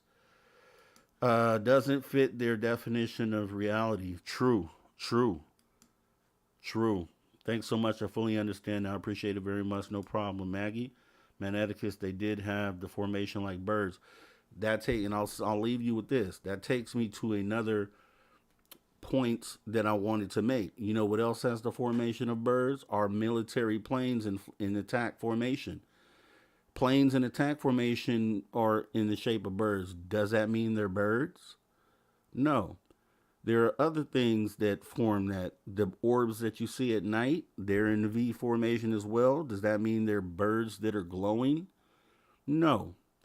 So I think what we have here is a case of something called biomimicry. If you know biomimicry that happens in nature, I think, and you would think something as intelligent as something coming from another planet has enough common sense to want to blend in to things that are naturally in the sky. So it would only make sense. So either a V formation is a thing that is more common than just Earth because of whatever advantage you have flying in that formation. But it clearly, that the V is what makes people lean to birds. But that would be an incorrect thought process. So Mick can fill in the words. I'm with you there. Summer, hey Mag, LOL, hey Summer, thanks for coming. Magneticus, the Blue Angels fly like a flock of birds. That's called biomimicry. That's what we do that for a specific purpose because it takes it requires less fuel for those planes to fly in that formation. It takes the drag off of the plane. Uncanny Valley birds, right? 108 degrees in the middle of the summer, 108 Fahrenheit. Don't forget that. No clouds in the sky. They were flying towards the desert, further into the desert. Nah. Yep, man copies nature. Exactly right. That's what I mean. That's exactly what I'm saying. Birds are not reflective. Agreed. They're not metallic either. Yep, something like that for sure, Maggie says. Magneticus. I said bird. Yeah, no, I heard you. I heard you. But what I'm saying is because skeptics will lean to that. And that's what they do. No, I know you know they're not birds, buddy. And then Echo whispers, they look like pods coming down from the mothership. That's what I think they were. I don't believe they were manned, but if you saw how they flew, they seemed like they had a life, you know what I mean? Like they were biological. The way that they were interacting, and when they were in that ball and they were flying, like the only thing I could think of is that, you know, it's like think of static electricity, and when you rub things and you create energy, that's the only thing I could think of why they would have been flying in that cluster. But if you go find the Longbow 281 video, you're going to see that same action of these things flying amongst each other like that. And people in ufology debunked that video. That was proof to me that other videos that were real things have been debunked as well, which is a shame. So I could go, yeah, Longbow 281. If you go look that video up on YouTube, it'll be like a radar video. It's a helicopter on a pad, and it's the front facing camera on the helicopter. You'll see them get up and levitate, and then they'll point up to the sky, and you'll see these little specks in the sky kind of flying across the sky like this. That video got released. It was supposed to be this big thing. The person who released it said, you guys are going to be blown away when you see this. When the video came out, people in ufology debunked it as birds incorrectly, because I'm pretty sure if you go look at that video that they're the same things that I filmed. That let me know immediately that we debunked. Well, we didn't debunk. I never thought Longbow was a fake video. I thought that it was definitely something anomalous. But it just shows that there are videos that come out that people within ufology who are supposed to be on the side of UFOs being real debunk, which is not good. And then secondly, with the Mick West thing, just shows that Mick West gets it wrong, completely wrong. So a lot of data to take away from that, you know what I mean? And that's kind of what I mean. That little bit of data that I collected allowed those conclusions to be made and allowed to solve what this gimbal thing is, all just from one sighting. So imagine everyone else's sightings. Imagine if everyone else brought their videos to the table, how much more of this puzzle could be solved, because those things were solved just from this one video alone. I'll leave you with that. Let me see. They had consciousness program. If you look at them, and you can obviously rewind this video that we're watching now once this is over, and you can rewatch it, and you'll see these things seem to have life in them. However, that is weird. It's very, very weird. This is how I view orbs. They seem biologic. Exactly, to Mothman, which leads me back to the fact that if you watch episode 30 on my channel, you'll see that these things are common. They've been seen all over the globe in the daytime, and then orbs are also common. So the working thought process is that these things that I filmed, had it been nighttime, these would have likely been glowing objects, is my theory. So I don't know. It's just a working theory. Let me guess Mick West. Yeah, let me guess Mick West. I call him Quick Guess Mick West. That's a good one though, Mike, for sure. Um, your first encounter was in Aurora, Colorado. Yeah, these same objects were seen one day later after I filmed these. They were seen, and I put it in the video and showed you those still images were taken in Aurora, Colorado one day later. Same objects. All right, brain of its own. Yeah, I'm telling you. If you want to, if someone out there that you know is like, man, I don't believe UFOs, I want to see a UFO, direct them to this video and you let them see what something that's real and anomalous looks like, no doubt. All right. So with that being said, we're going to go ahead and get ready to wrap it up. I think that was a great way to put a cherry on the top and kind of get that done, man. That video is still, I'll show you. The phone that I have is still on there. The original file from the day that I took it. And I'm leaving it on there because I think it's an important video. And the metadata on it proves everything as far as anything that needs to be captured. So I still have the original file on the original phone and am not erasing that ever. So with that being said, I definitely want to thank everybody for coming out and hanging out. We kind of went off course a little bit today, but that's okay. We do this show a lot, right? So we're open to having other conversations. It's not always going to be sticking to the brand, but I think we did touch on some cool things today before we got into tech talk, but I think we'll be all right. I think we'll survive. I just appreciate you guys coming to hang out. Let me see some things. What do I need to let you know?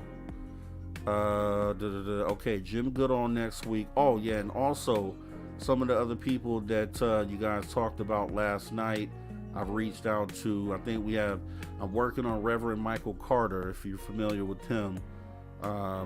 He's potentially about to confirm, and I got some other people also. I wanted to thank you guys once again for giving me submissions on those CE5 people. I want to blow that up because we know they're real. We know they're here. Travis just showed us tonight that he can bring them in, and that's what I want. I want a group of individuals who can bring these things in, and we might be a part of a huge moment within this space where we really make a move and push this thing over the line. That's the goal. No one else is trying to do it, so why not, have some action behind the words? And that's what we're going to try to do. So, outside of that, Dave Scott has Kevin Day tomorrow. Should be an awesome show. We will be talking more soon. I got some other tricks up the sleeve, so you guys just hang in there. Simon, if you're still out there, you have the number. You can reach me on that and not on email. And anybody watching this show in the future or that may be lurking out there, if you haven't hit the subscribe button, please consider doing so. We do get real here. The conversation gets really real, and it's only about one thing. It's about the positive progression of humanity. You can never forget it. That's what this channel is built on. That's what it's based on. This right here. It will always be that. As you saw from the mission statement video and every video that's done, this is what it's all about. So please, if you haven't subscribed, consider doing so. Come on for the ride, and let's bring disclosure in. Outside of that, guys, I do want to thank you guys for joining me today. Have a great rest of your night. Have a great week as well. You guys take care.